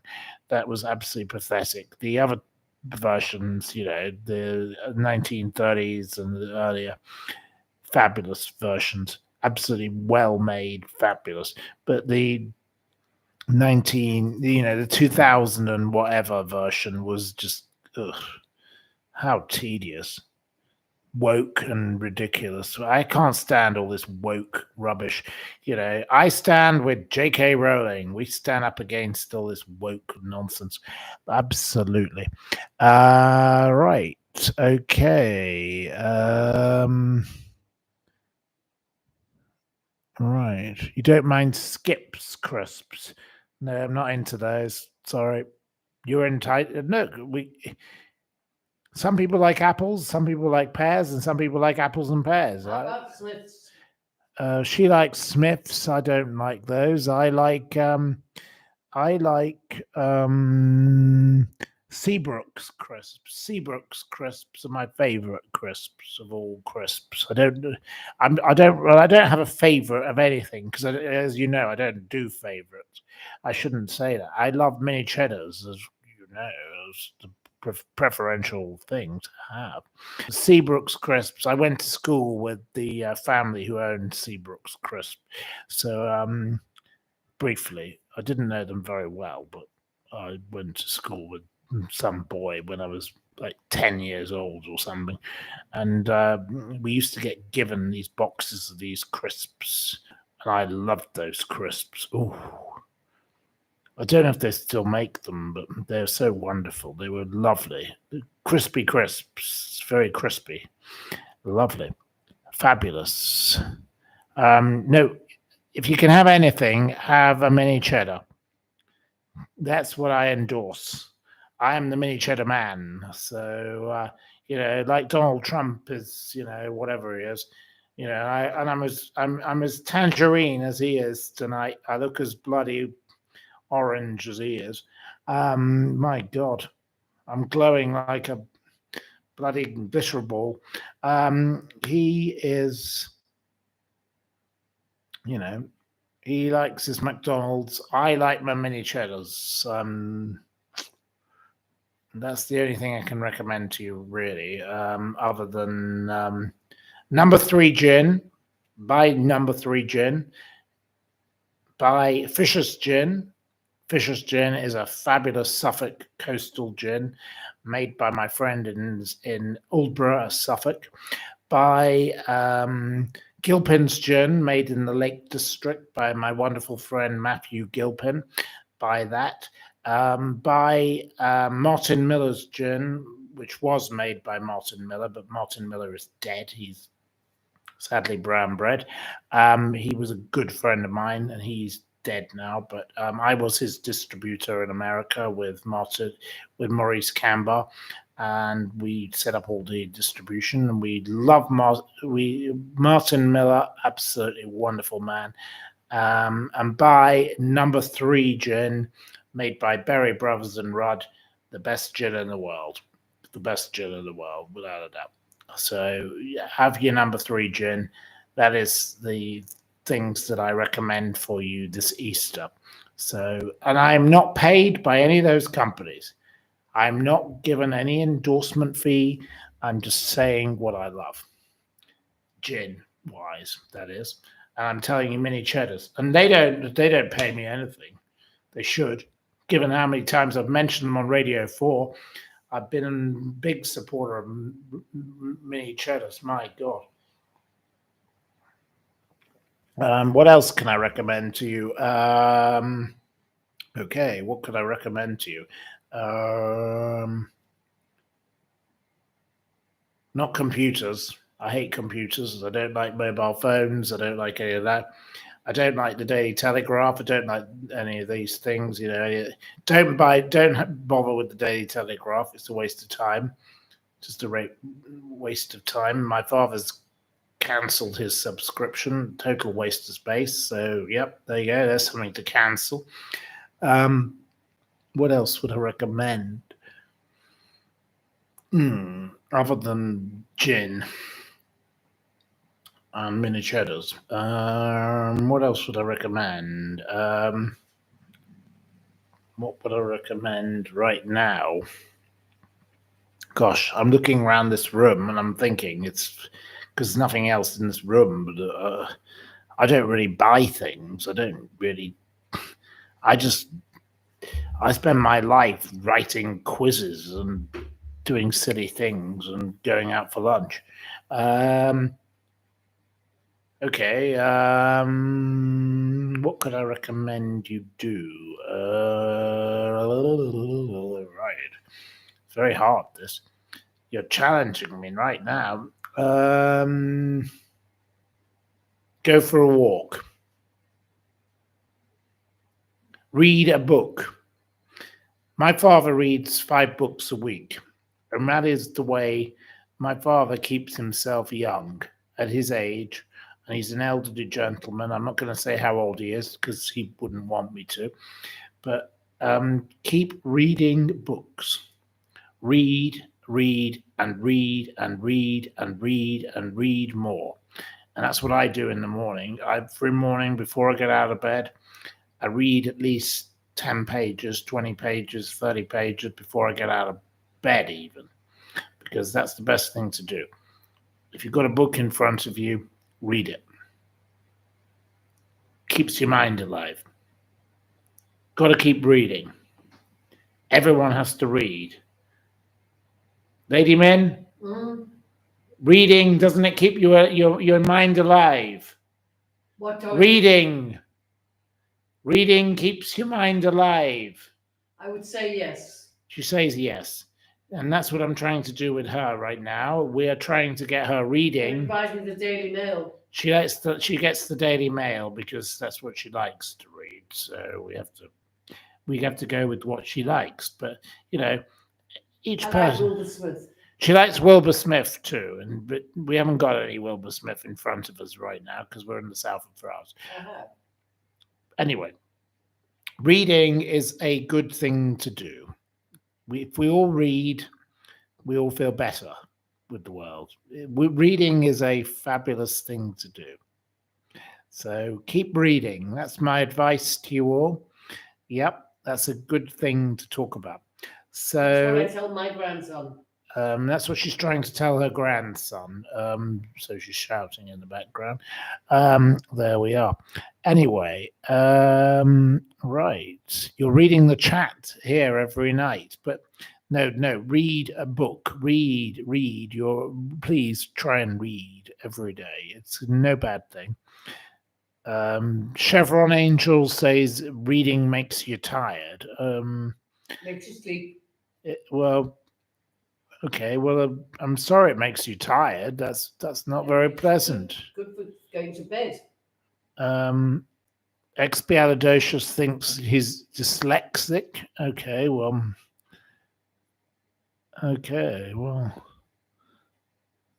Right. Okay. Well, some of you like reading and some of you don't. It seems apparent that some of you think reading's a waste of time. Okay. Well, I think reading is a great thing to do, and I encourage you to try and read. Please try and read. It won't do you any harm. What harm is it going to do you to read a book? Seriously, it's better than looking at a computer screen all the time, isn't it? And it's better than just, right. Anyway, if you don't like reading, don't bother. It's up to you. Not my choice, is it? So there we go. I'm very shocked that people don't like reading. I think that's very bizarre. The people who don't like reading, well, I find you very odd. Seriously.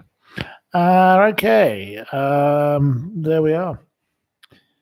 Right. Okay. Next question. Have we another question? I need another question, and then we'll do a quiz. Then we'll do the quiz. Another question, but seriously, if you don't like books, what's wrong with you? Something must be wrong with you. You must be mad. Anyway, never mind. Each to their own.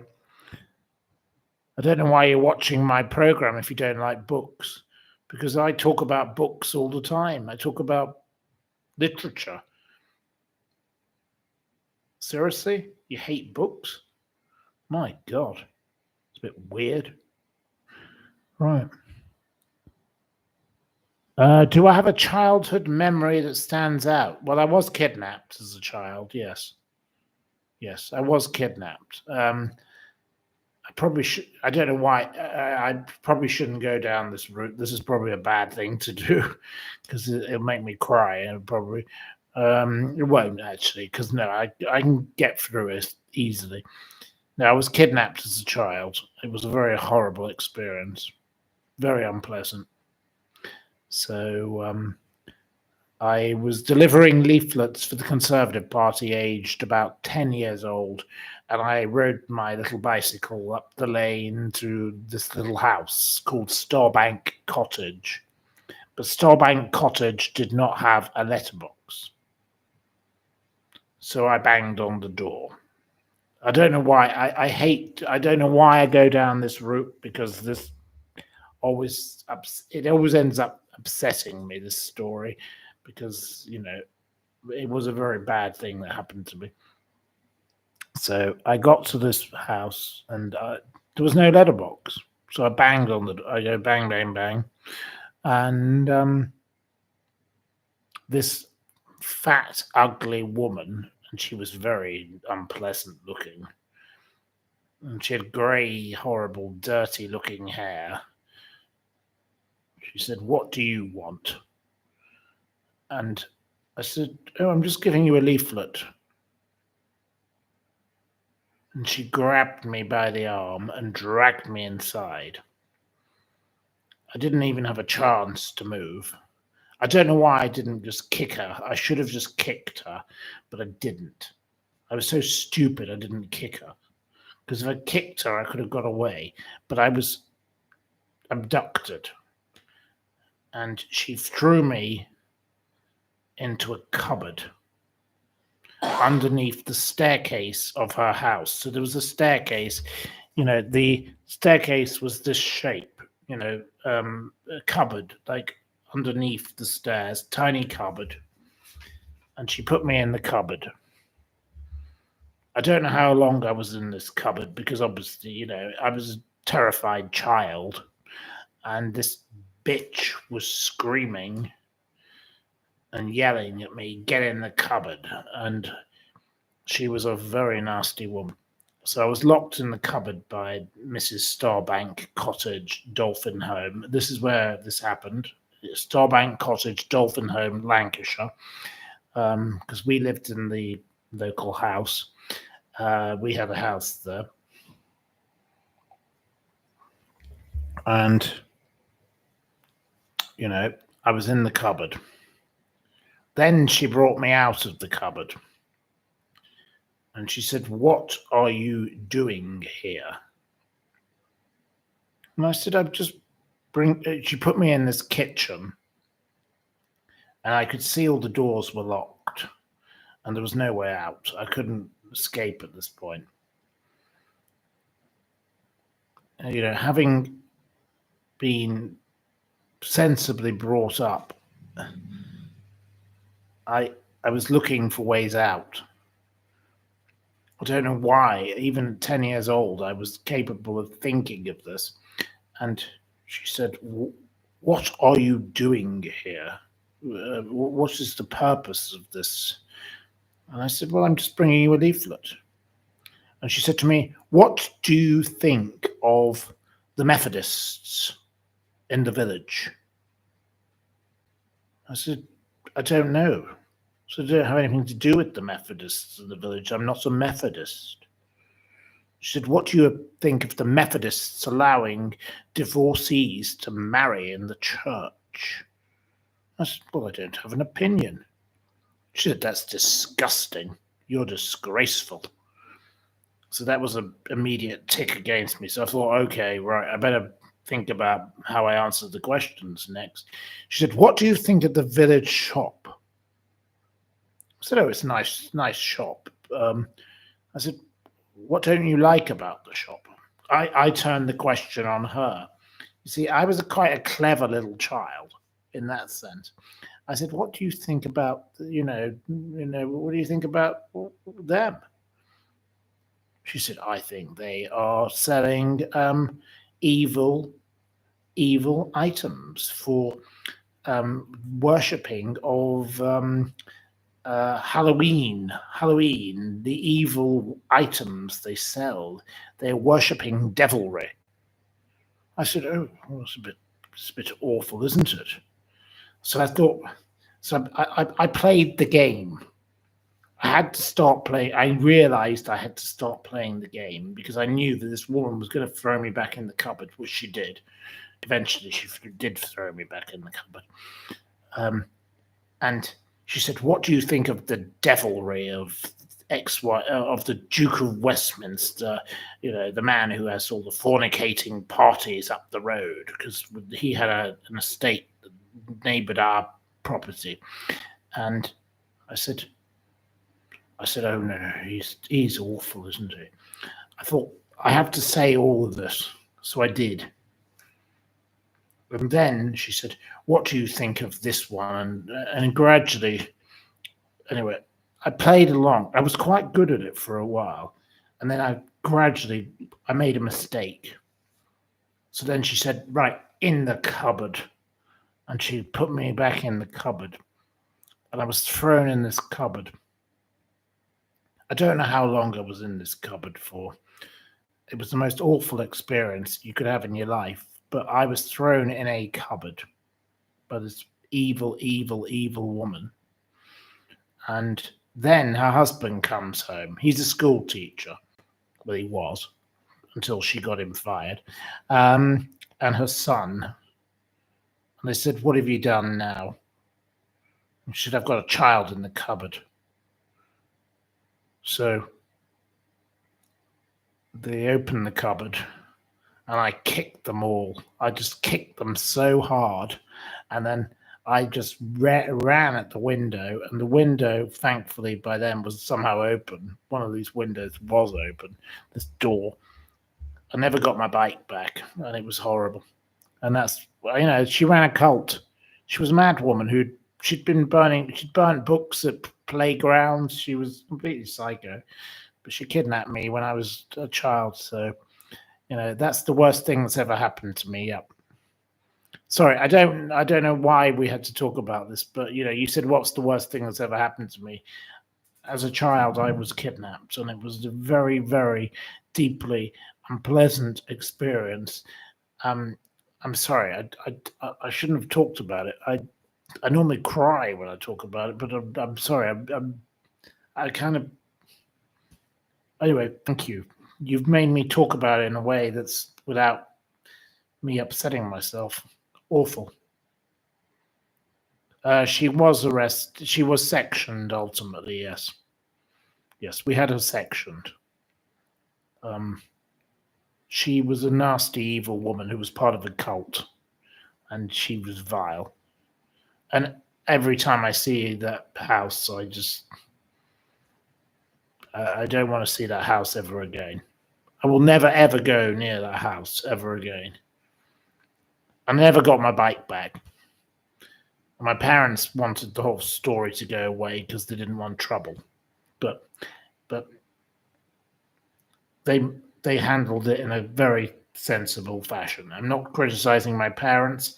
I'm saying that this woman, we had to deal with this in the right way because she had to be prosecuted and dealt with, and she was dealt with by the authorities. She was locked up. It's not a very pleasant thing to go through to be kidnapped as a child when you're like locked in a cupboard. I was literally locked in a cupboard that was black and it was tiny, and I was put in there. I don't know how many hours I was in this cupboard. As a child, you've no contemplation of. I could have been there 5 hours. I could have been there 2 hours. I don't know, but it was horrible. It was absolutely horrible. So no, it was very traumatic. Yeah, I was 10 years old or so when it happened, and I never got my bike back. I don't know what happened to the bike. She probably nicked it. Bloody bitch. I think we should send her a bill, shouldn't we? Yeah, the LL Grange cult woman. That's so that she was part of what was called LL Grange, and they were a bunch of cult. They were a religious cult, and they were very, very evil people. And she lived in a place called Starbank Cottage. I can't remember her name, and I'm not going to bring up her name because there's no point doing that. I do know her name, but I'm not going to tell you because I don't think it's appropriate at this stage. But there we go. It was a horrible experience, yes. You kept your wits about you when you were even 10 years old, says Lois. Thank you. I did. I did try. I fought back. It was a horrible, horrible thing that woman did to me. And her husband was just like, what have you done now? Because she'd done things like this before, it turned out. She was very wicked. Yeah.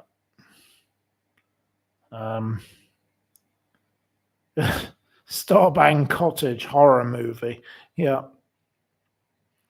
Anyway, sorry. I don't know. I don't really want to talk any more about it. Thank you.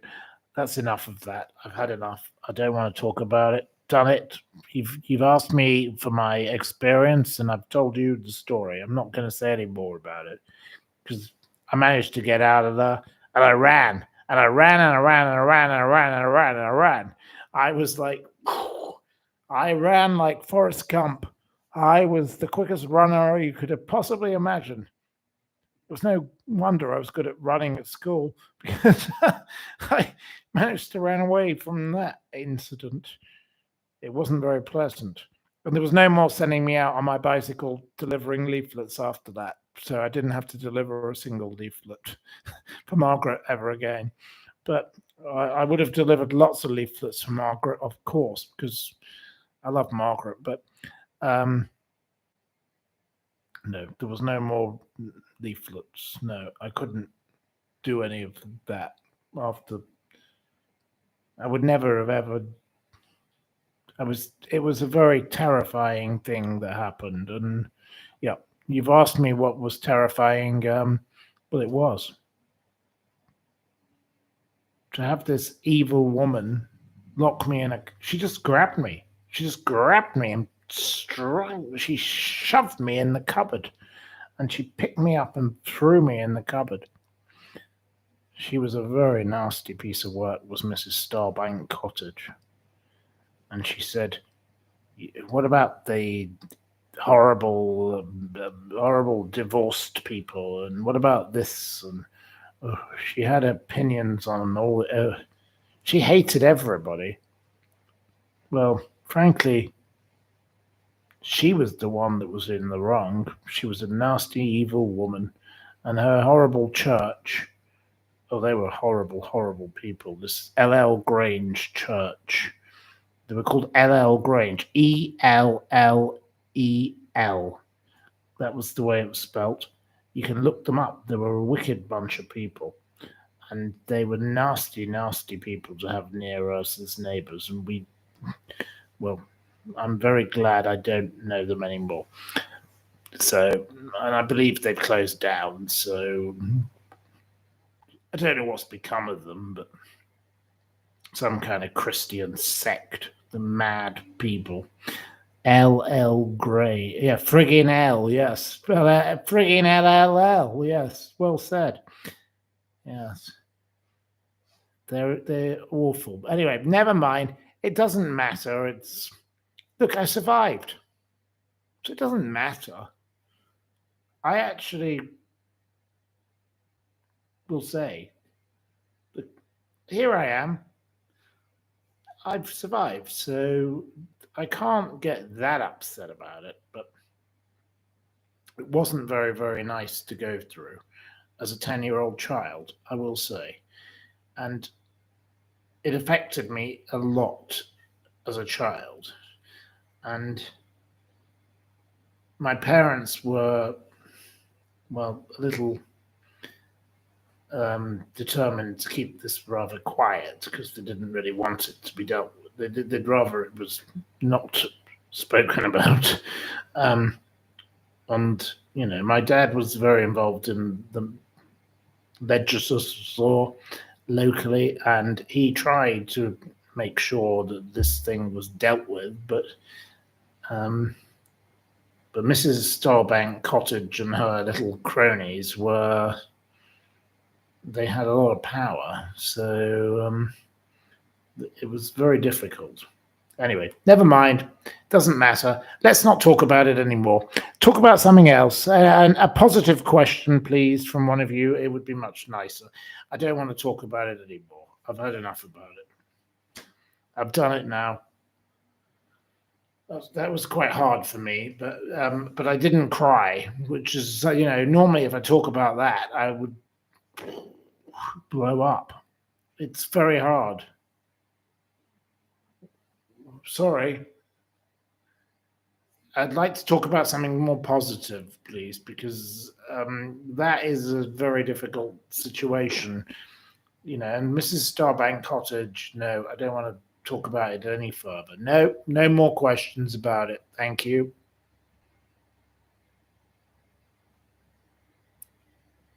Okay.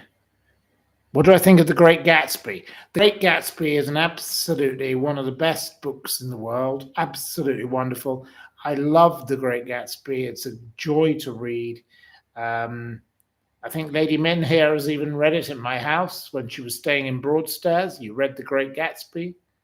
I didn't like it. She didn't like it one bit. Okay, well, I did like it. I think it's one of the most wonderfully written books in the world.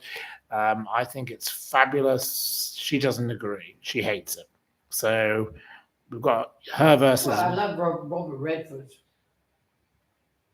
It's nothing to do with Robert Redford. It was in the film. We're talking about a book. Oh, the book. She doesn't like the book. No. I probably only read half of it. Anyway, I think it's a great book. It's wonderfully written and whatever. There we go. Anyway, I'm raising a glass to that. Okay, quiz time. Expialidocious. Okay, quiz time. Is Expialidocious going to take the notes for the quiz?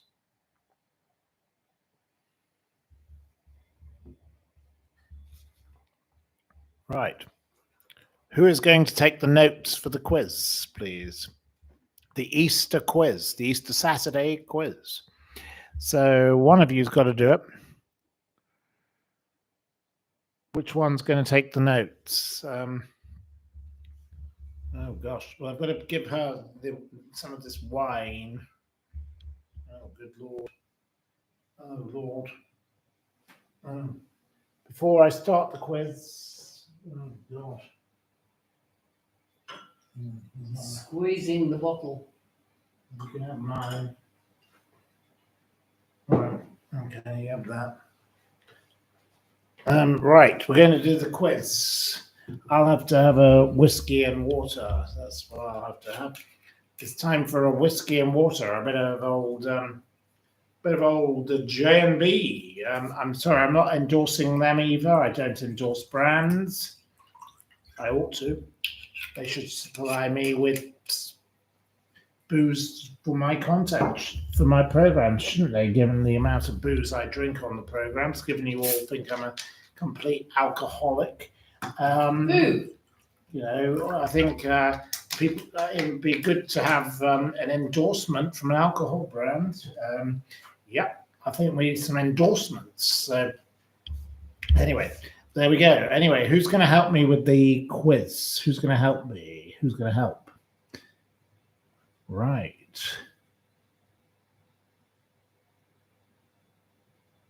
Okay.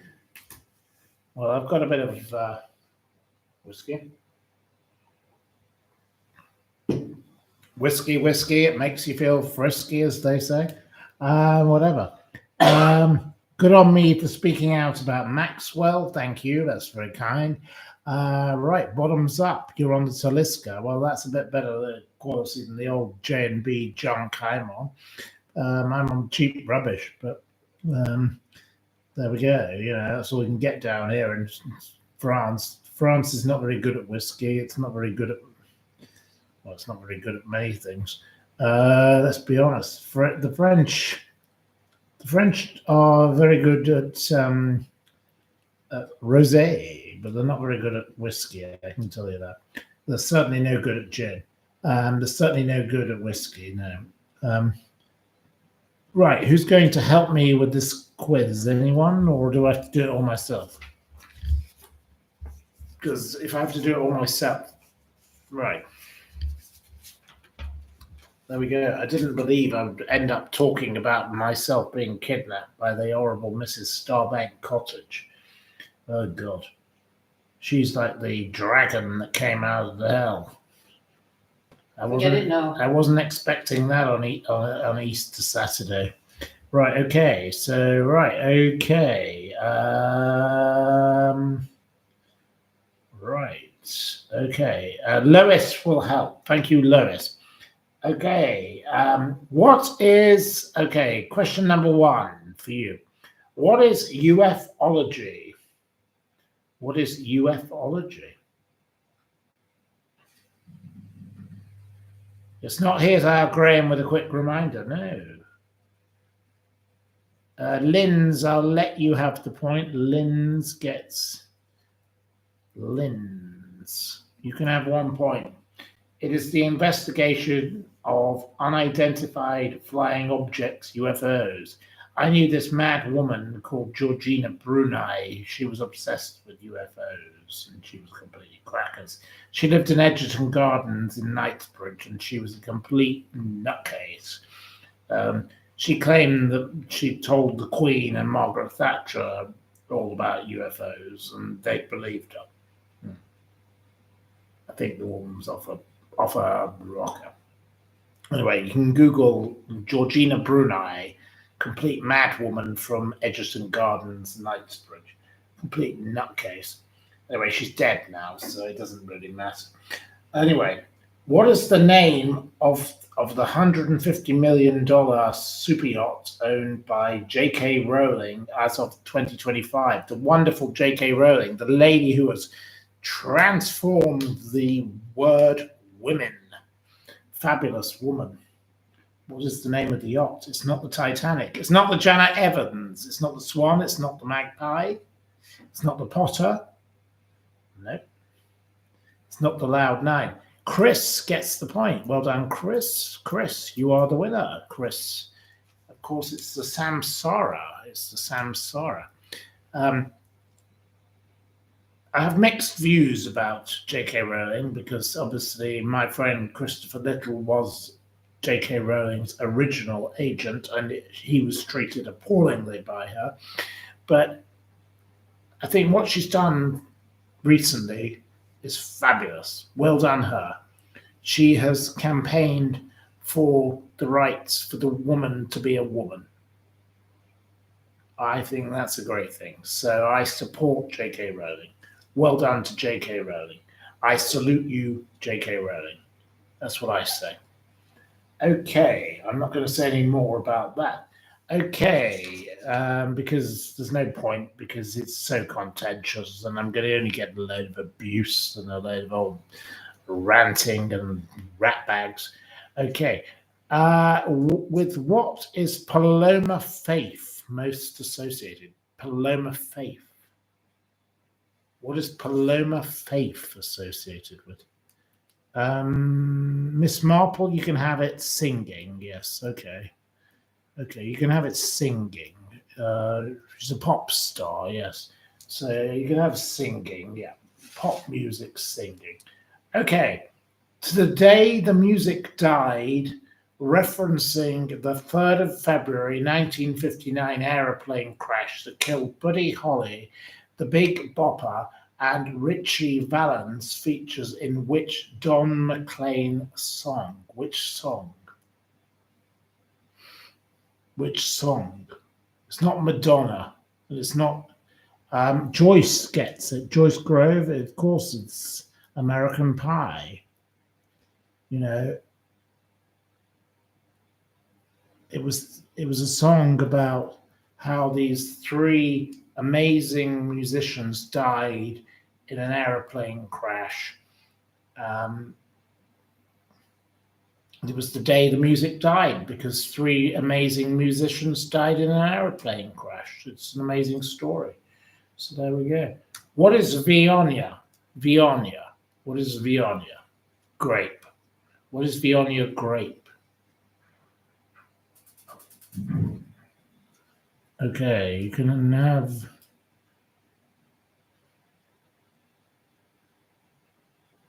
Miss Marple gets another point. It's a white grape. Yes, it's a white grape. Well done to you. You get another point. Second point for Miss Marple. It virtually smells of sunshine, as they say. It's a white blossom. It's peach, it's apricot, but it can be very heavy. That's the criticism of the Vionia grape. It can be very heavy. So you don't want too much of it.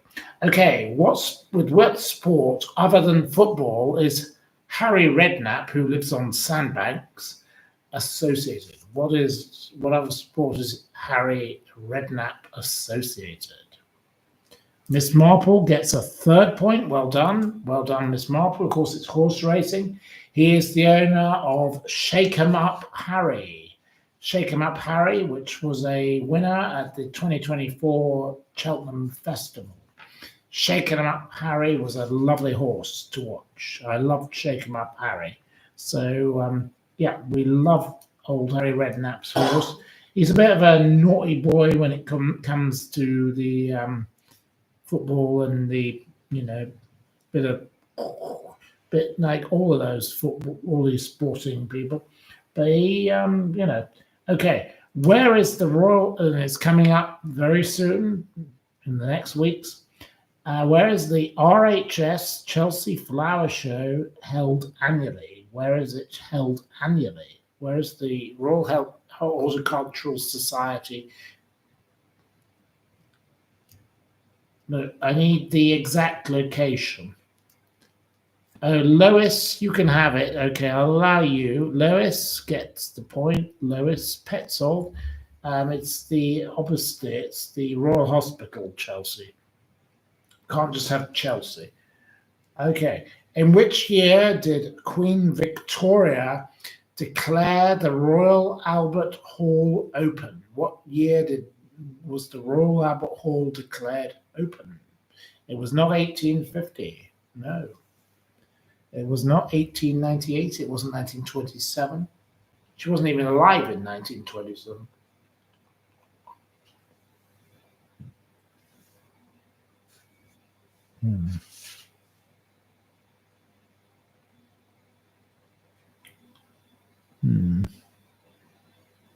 It wasn't 1877. Right. The winner is Sonia Todd. Well done, Sonia. Sonia, of course, it's 1871. Well done to Sonia Todd. Sonia Todd, you get 1 point. Well done to Sonia Todd. Who was cast as Catriona, and this is a friend of mine, in Absolutely Fabulous in 1992? She's currently in a thing called Pilgrimage. I judged a cocktail competition with her at La Brasserie in Chelsea once. Anyway, what was her name? Who was cast as her? No, it wasn't Joanna Lumley. It wasn't Kathy Burke. It wasn't Patty. No. Sonia gets a second point. Sonia now is in second place. Well done, Sonia. Of course, it was Helen Lederer, the wonderful Helen Lederer. It was a lovely lady. I once played bowls with her in Hyde Park as well. How bizarre is that? That was a bizarre thing at a party given by my wonderful friend who Lady Men loves, Sulin Ong, at a launch of a drink called Digby. It was some kind of sparkling wine or something. And we played bowls together, me and Helen Lederer. There we are. So there we are. Okay, what is David Henty best known for? What is David Henty best known for? David Henty. It's not gardening. He's not a chef. He's not golf. He's not hats. It's not banking. David Henty. He's not a drug dealer. He's not a wine expert. He's not hunting around. He's not artist. He could be, you're close with artists, but I won't accept artist. He's not a racing tipster, but you are close with an artist, Day Wazy, or whatever your name is. Simon Coates, you can have the point. Naughty Simon, who's been very, very naughty tonight. We're very cross with you, Simon. Your behavior's not been great, but we can accept from you, art forger. Simon Henty, of course, is an art forger. He's done all sorts of forgery. Right, where I've lost it. I've lost my note. Right. Anything can be created in any size and any medium, he says. You know, he can do anything. Lowry, Picasso, he can do anything. He forged banknotes. He did many different things. Very interesting man. There's a play out about him at the moment. Go and see the play. I did happen to meet him once recently at a friend's house, and he was on the Radio 4 program today, so I would recommend paying a visit to have a look. He's a very talented man. I wouldn't trust him with a dime, but there we go. Anyway, okay. Right. Okay. Who had a huge hit with My Blue Heaven in 1928?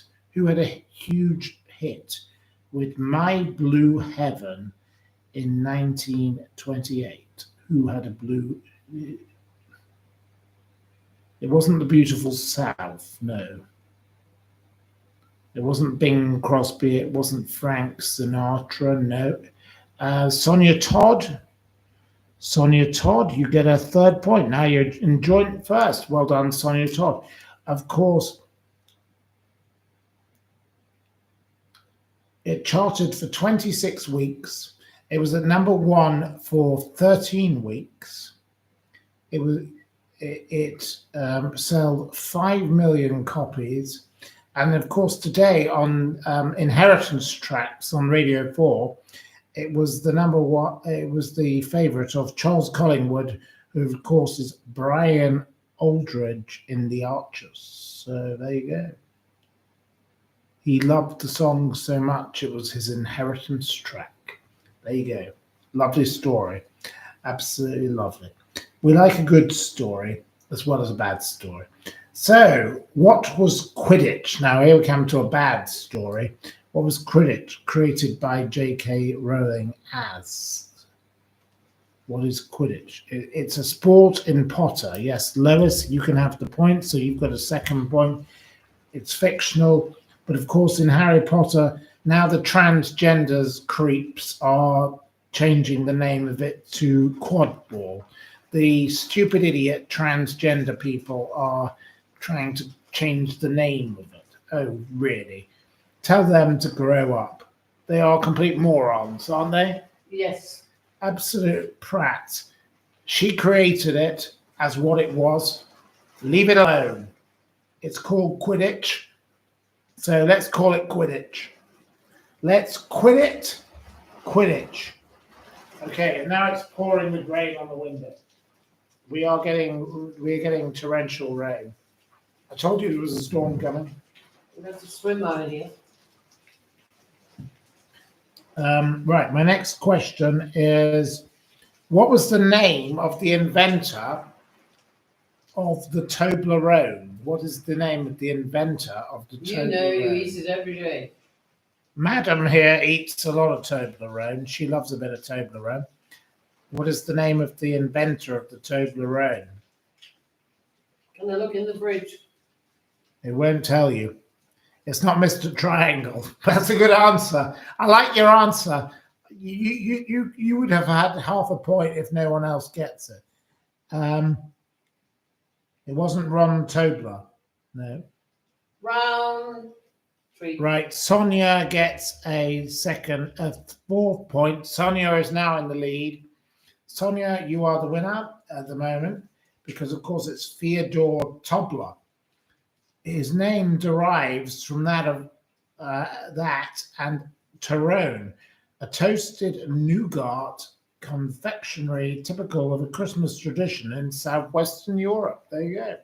So it's a mixture of his name and that, Mr. Toblerone. That's how his name came about. That's how the name Toblerone came about. Okay. Who disgracefully, because we've talked about him this evening, upgraded the 25-year minimum sentence of Jeremy Bamber to life means life, i.e. a whole life tariff, in 1988. Who was the person that did this? The disgusting person. I can't stand the man.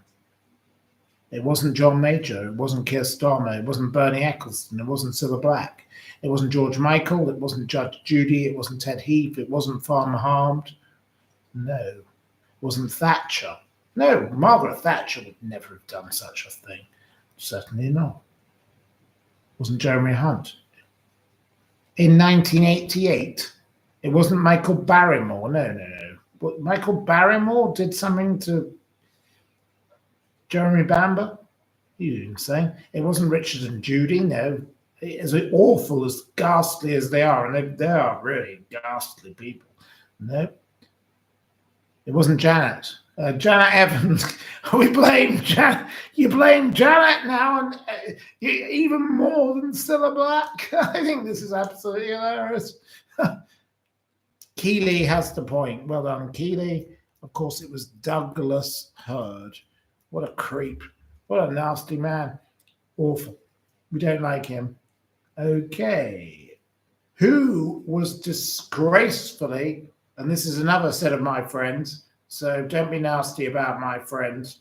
I care about my friends very much. Who was disgracefully, falsely then accused of raping Nadine Milroy Sloan in May 2001. Race car spelled backwards. You have the point. The Neil and Christine Hamilton, yes. Race car.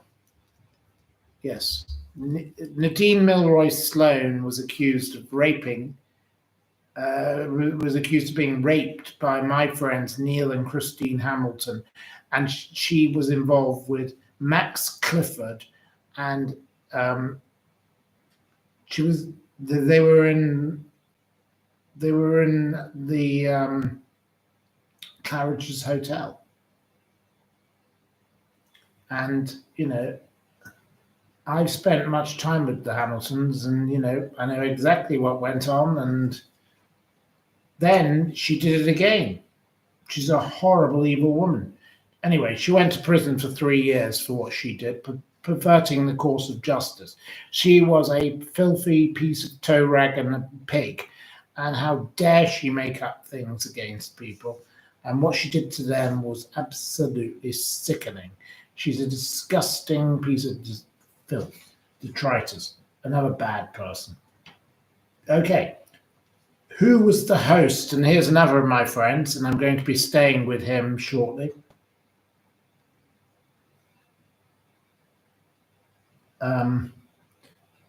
Who was the host of The Right Stuff on Channel 5 on weekday mornings from 9:15 a.m. to 11:15 a.m. from 2000 to 2018? What's his name? It was Britain's brightest daytime show, and he loves fly fishing, and there we go. Right, Matthew Wright, Enigma. You can have the point, and I'm going to go and pay a visit to him and his wife. They're great friends of mine. I love his wife. I've known her for most of life, so great people. So it's going to be great to go and spend a bit of time with them. Fabulous people. Okay, and this is one of my specialist subjects. It's one of my weird things. I'm a bit dark. I'm very, very, very dark when it comes to Inspector Morse. So, in which Inspector Morse episode was Rachel James mistakenly killed as she lived in the house on a street that had no house with the address number 13 on it? What is the name of the episode? I want the name of the episode. And it aired first on the 19th of November, 1997. It wasn't The Body in the Pool. No, that's Stuart Lubbock. That's to do with horrible Michael Barrymore and his evil activities. So let's not bring that into it. That's nothing to do with that. Simon Coates gets it straight away. Well done, Simon Coates. Even though you're a bit of a naughty person today, and I'm not very happy with you, Simon, you can have a second point. You've been very rude in other parts of our program, but you are correct. The name of the program is Deaf is Now My Neighbor. There you go. Because, of course, there was no number 13 on the street. Having a house number 13 is a very unlucky thing. I wouldn't want to live in a house that has a number 13 myself, so no. Many streets don't have a number 13. Next time you're thinking of buying a house, look, you'll find most streets don't have a 13 because it's a very evil number. It's like having a magpie outside. You don't want it. Not a good idea. Okay, next question, a more positive one. And it concerns my lovely friend, and she's a lovely lady. Where was Annika Rice, born Anne Lucinda Hartley Rice, born on the 4th of October 1958? Where was she born? Where is Annika Rice born? Challenge Annika. We all love a bit of Challenge Annika. She's so much fun. Such a positive piece of energy. Brings a bit of joy to everyone's life. We want some joy. Yes, I'm all into joy. She wasn't born in Denmark, Pakistan. No. She wasn't born in Stockholm. She wasn't born on Treasure Hunt. She wasn't born in Ukraine. No. God, you've got some very strange ideas, whoever you lot are. Sheffield, no. Basingstoke. Right, the one that said Cowbridge, I'll accept you. Okay, I can accept. Sonia Todd gets another point. Right, Sonia Todd, you are now in the lead. Sonia Todd is in the lead currently. We've only got one more question to go, but nobody can beat Sonia Todd anyway. Sonia Todd, you are currently leading. Okay. Where did the Pottery Cottage murders occur between the 12th and 14th of January 1977? Where did they occur? They weren't in Burnley, they weren't in Stoke, they weren't in Staffordshire, they weren't in a garden, no. They weren't in Peckham, Hereford, no. They weren't in Yorkshire, they weren't in Croydon. The Pottery Cottage murderers. They weren't in Wales, they weren't in Luton. Well, they were in a cottage, but I'm not accepting that. They were near Chesterfield, yes. Okay, I'll accept Sonia Todd. Sonia Todd, you can win because you've now got 6 points. Okay, well done to Sonia Todd. You got 6 points, Sonia Todd. Well done. Sonia Todd. Well done. Sonia Todd is the winner of our quiz. We have Sonia Todd with 6 points out of 20. We have Miss Marple with 3 points, and we have Lois with 2. Okay, we'll try another quiz if you want. I don't know if I've done this quiz before, but who knows? Let me pour myself a bit more whiskey and I'll get going. We'll do another one. Why not? The weather here is so bad, I don't know, I can't move, so I can't go anywhere. So why don't we do another quiz? Yes? Yeah. We'll do another quiz. All right, okay. We're going to do another quiz. Right.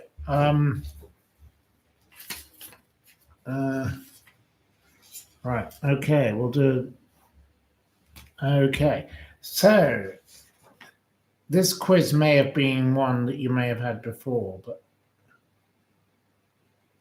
okay, I don't know if I've done this one, but I'll try it again.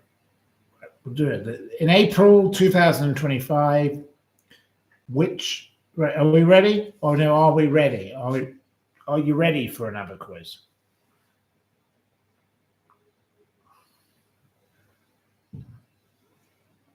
Right. In April 2025, which county was declared the wokest county in Britain after councils there declared a VE Day parade was too elitist and Christian prayers were banned? Well, Lois gets the point. Okay, Lois, you can have it, Herefordshire. I won't go on with the rest of the question. It was boring.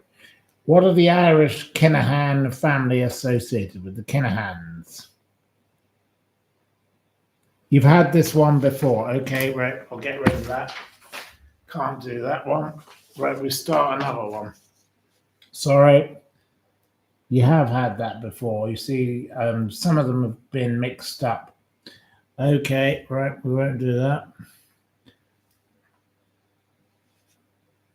Okay, who was the creator?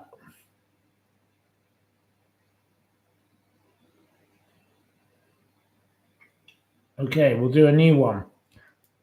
Who was the creator of the mischievous boy who can fly and who never grows up?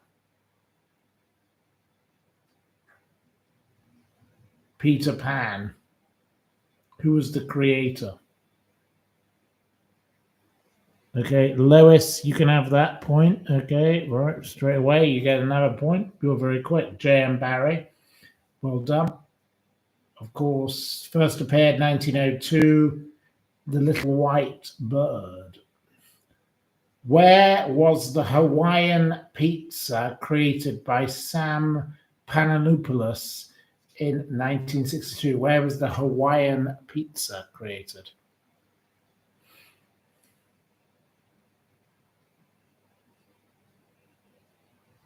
You've had this one too, okay? Right, that's the end of that. Looks like we can't do any more quizzes. So we've got one more. No, I think we've done all the quizzes. Let's do it again. You've done the quizzes, so forget this.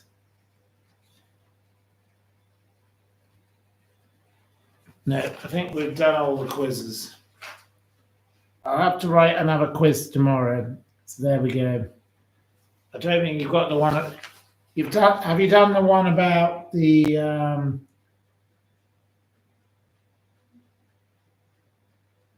Karl Lagerfeld?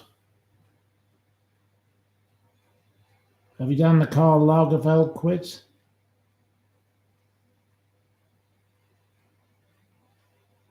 Have you done the Karl Lagerfeld quiz?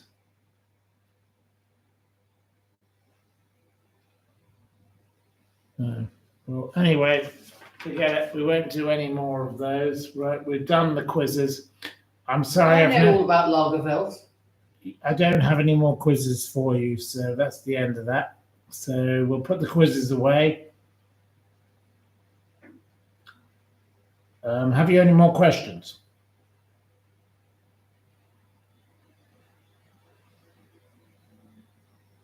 You want one you did a long time back. Okay, you want one of those. Okay, well, I'll just pick one out. I'll pick one out at random. Look, I've got hundreds of the damn things. Okay, right, I'll pick one out at random. Not these ones.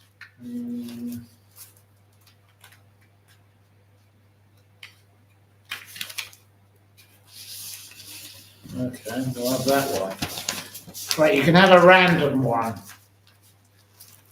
It doesn't matter, it's Easter. Okay. From where did the dish... Right, this is the beginning of your story. So we'll start again. From where did the dish chili con carne originate in circa 1529?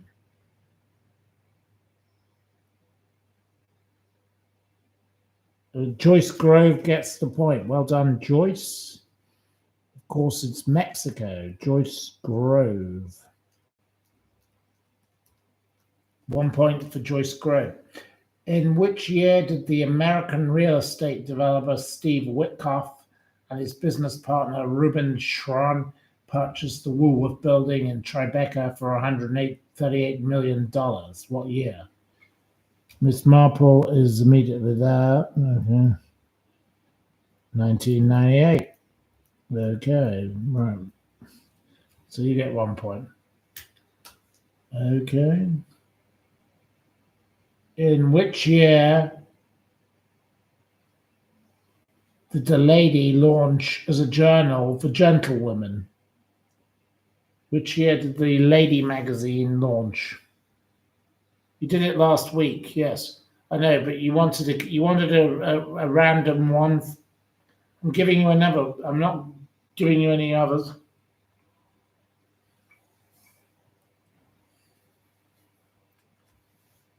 Right.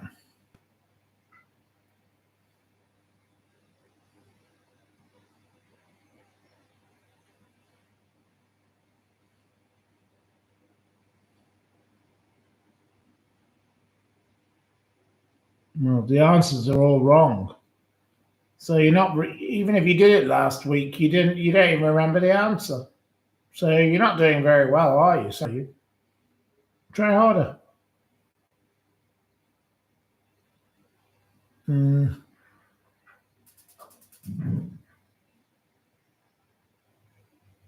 don't remember? No. Okay. Nobody has given the correct date as far as I'm aware.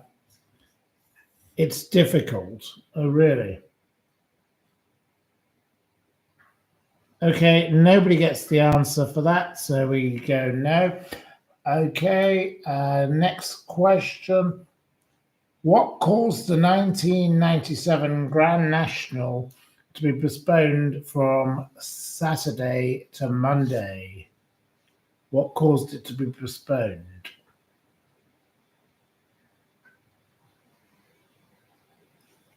Trevor can have the point. Trevor, good old Trev. I'll let you have it. It's a bomb threat by the IRA. What caused a delay to the 2023 Grand National?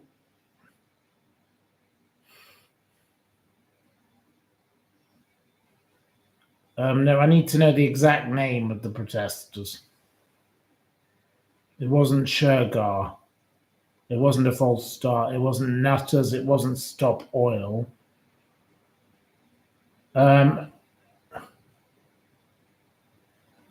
Miss Marple is close.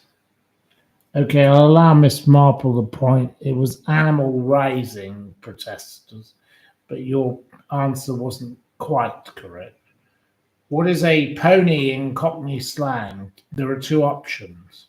What is a pony? What's a pony? Pony. Linz, you can have it first because Linz is very clever. It's 25 quid. A pony is, of course, 25 quid in Cockney rhyming slang. It also means a cheat sheet. It has two options. So it could be a cheat sheet, but it is £25, and you got it. Approximately how many species of rhododendron are there? Approximately how many species of rhododendron are there in the world? My mother is very into rhododendrons. She's a big collector of rhododendrons. There are lots of them. Simon Coates says 1,200. Shelley gets it correct. Shelley DiSavorano, you're 1,000.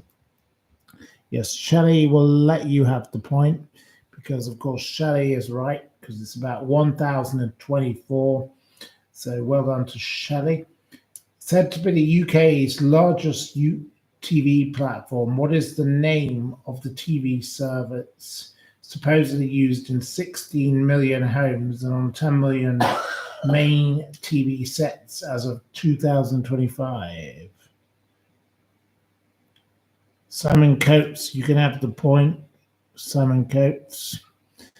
Yeah, it's Freeview. Simon Coates.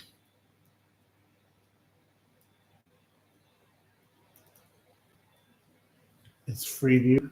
Well done to you, even if you are being aggressive. In which year was the property consultancy Stratton Parker founded by two friends, the Honourable Edward Gerald Strutt and Charles Alfred Parker? What year? No, it wasn't 1967 or 1961 or 1937 or 19...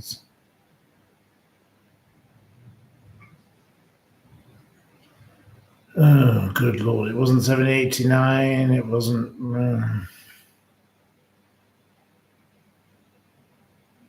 It wasn't 18... yes, it was 1885. So, Hey Tiggers gets the point. Hey Tiggers, well done. Hey Tiggers gets the point. 1 point to you. I know this is a repeat quiz, so it's a bit boring. To be frank, I'm bored of it myself. Okay. Who was the author of the 1981 novel Who Censored Roger Rabbit?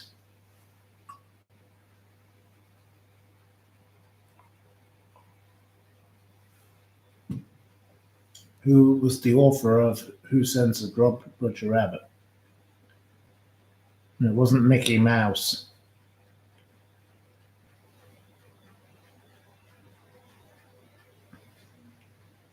It wasn't Walt Disney or Bob Hoskins or Jeffrey Archer or the Trans. It wasn't Janet Evans. No. Janet Evans gets blamed for everything, doesn't she? What a bitch she is. She's like the new Anthea Turner on this program. Janet Evans and Anthea Turner and what's her name? That football bitch. They ought to get together. Ooh, I've forgotten her name. I'm glad I've forgotten her name, actually. Glad I have. Can't remember what her name is. Awful. It's not Cilla Black. Oh, Anthea Turner. Here we are as well. No, we're not blaming her. Not Carolyn Michelle Moan. No. No. It's not Colleen Rooney. No. Okay. Well, you didn't get the answer, so you're getting no. You're getting 0 on that one. Another one. You've been lost. No points to anyone. Which Formula One team is Max Verstappen associated with as of 2025? Max Verstappen. Which team is he associated with? Linz gets the point. Linz gets a. Now, Linz is in the lead. Well done, Linz. You're in the lead because, of course, it's Red Bull Racing.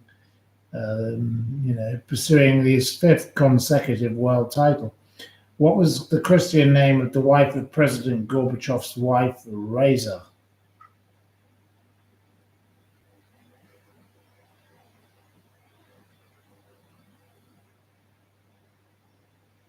Joyce gets the point. Well done, Joyce. It is Reza, yes, well done. Right, which British politician in a robotic fashion continually used the phrase strong and stable in the run-up to the 2017 general election?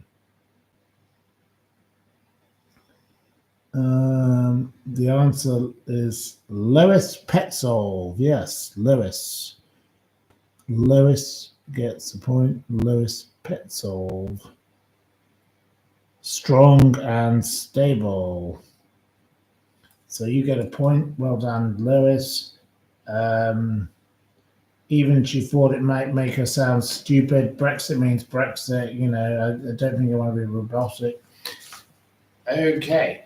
As of April 2025, what percentage of the 4.9 million companies on the Companies House register are believed to have submitted false information, including registering directors as Darth Vader and Santa Claus? What percentage? Miss Marple says 25. No. None of you are correct. Not 17, not 11. Lots. Well, that's a very good answer, but not very true. Trevor gets the point. Well done, Trev. You've got a second point. So now it's Trev. It's now Trev versus Lind, because you're in joint second. It's 20%. Okay. What is the profession of Roy O. Disney's granddaughter Abigail Disney? What's her profession? She's not a jockey. I can accept Matt Grant. I'll give you a point.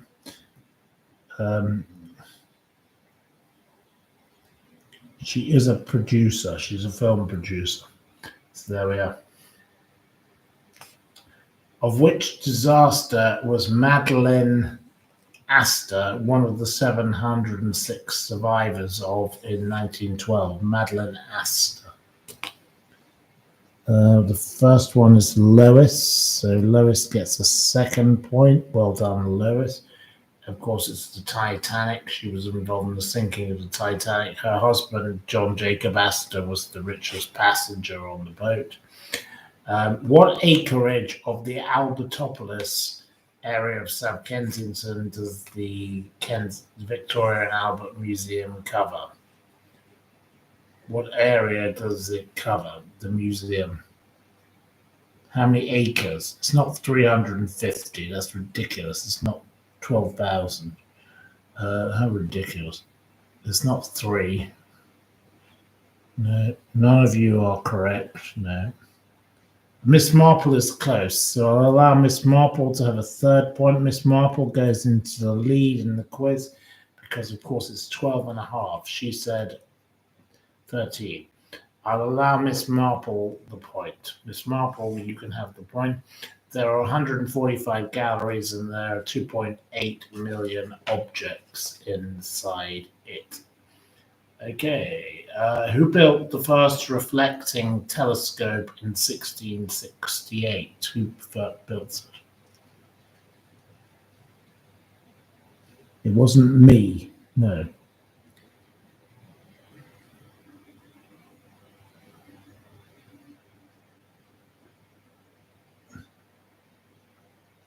Leslie S.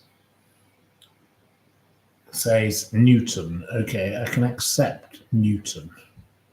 Leslie S., you can have a point. Right, you get the point, Leslie S. Of course it is Sir Isaac Newton. It was also known as the Newtonian telescope, the Newtonian reflector.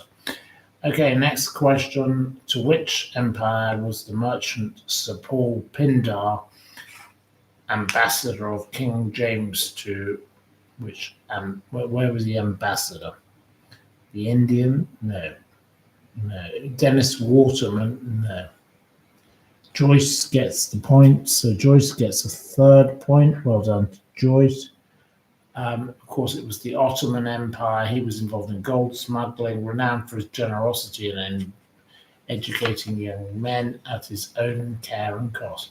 How many victims was Peter Sutcliffe, also known as Peter Cunan, convicted of killing at his 1981 trial? How many was he convicted? Miss Marple is immediately correct, so Miss Marple gets 4 points. Of course, it was 13. He attempted to murder 7 others linked with his many other unsolved crimes, died in 2020 from COVID and diabetes. So our winner, of course, is Miss Marple. Well done to Miss Marple. That's enough quizzes for one day. I can't do any more quizzes. Right, those quizzes will get put in the book. Look, we have a book. Thank you for helping me compile a book of quiz. But tomorrow I have to write another quiz, won't I? So I'm very sorry. Enough quizzes. So if you have any more questions, give me a few more questions. It's now nearly 11 o'clock at night here. It's soon time for me to get to bed. So quiz, whatever you want. But no, I need... I thank you for all your participation. It's absolutely lovely. But it's time probably to go to bed.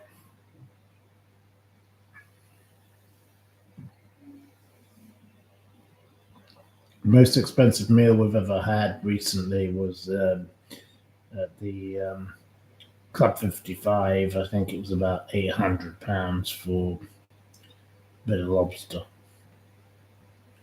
Absolutely ridiculous. Stupid meal. Absolutely ridiculous.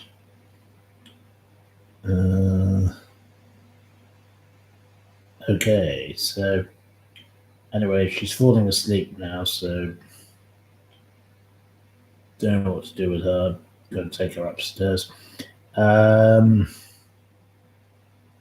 I buy the jacket off Michael Botello? No, it's a lovely jacket that my lovely friend gave me, who was a tailor.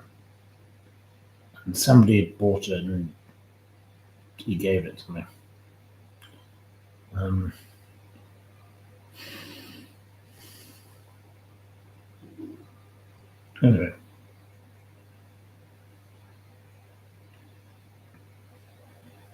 Anyway. Right. Okay. I don't know if you have any more questions. No more questions, then we shall close the whole thing down. So, anyway, Thank you very much for your participation.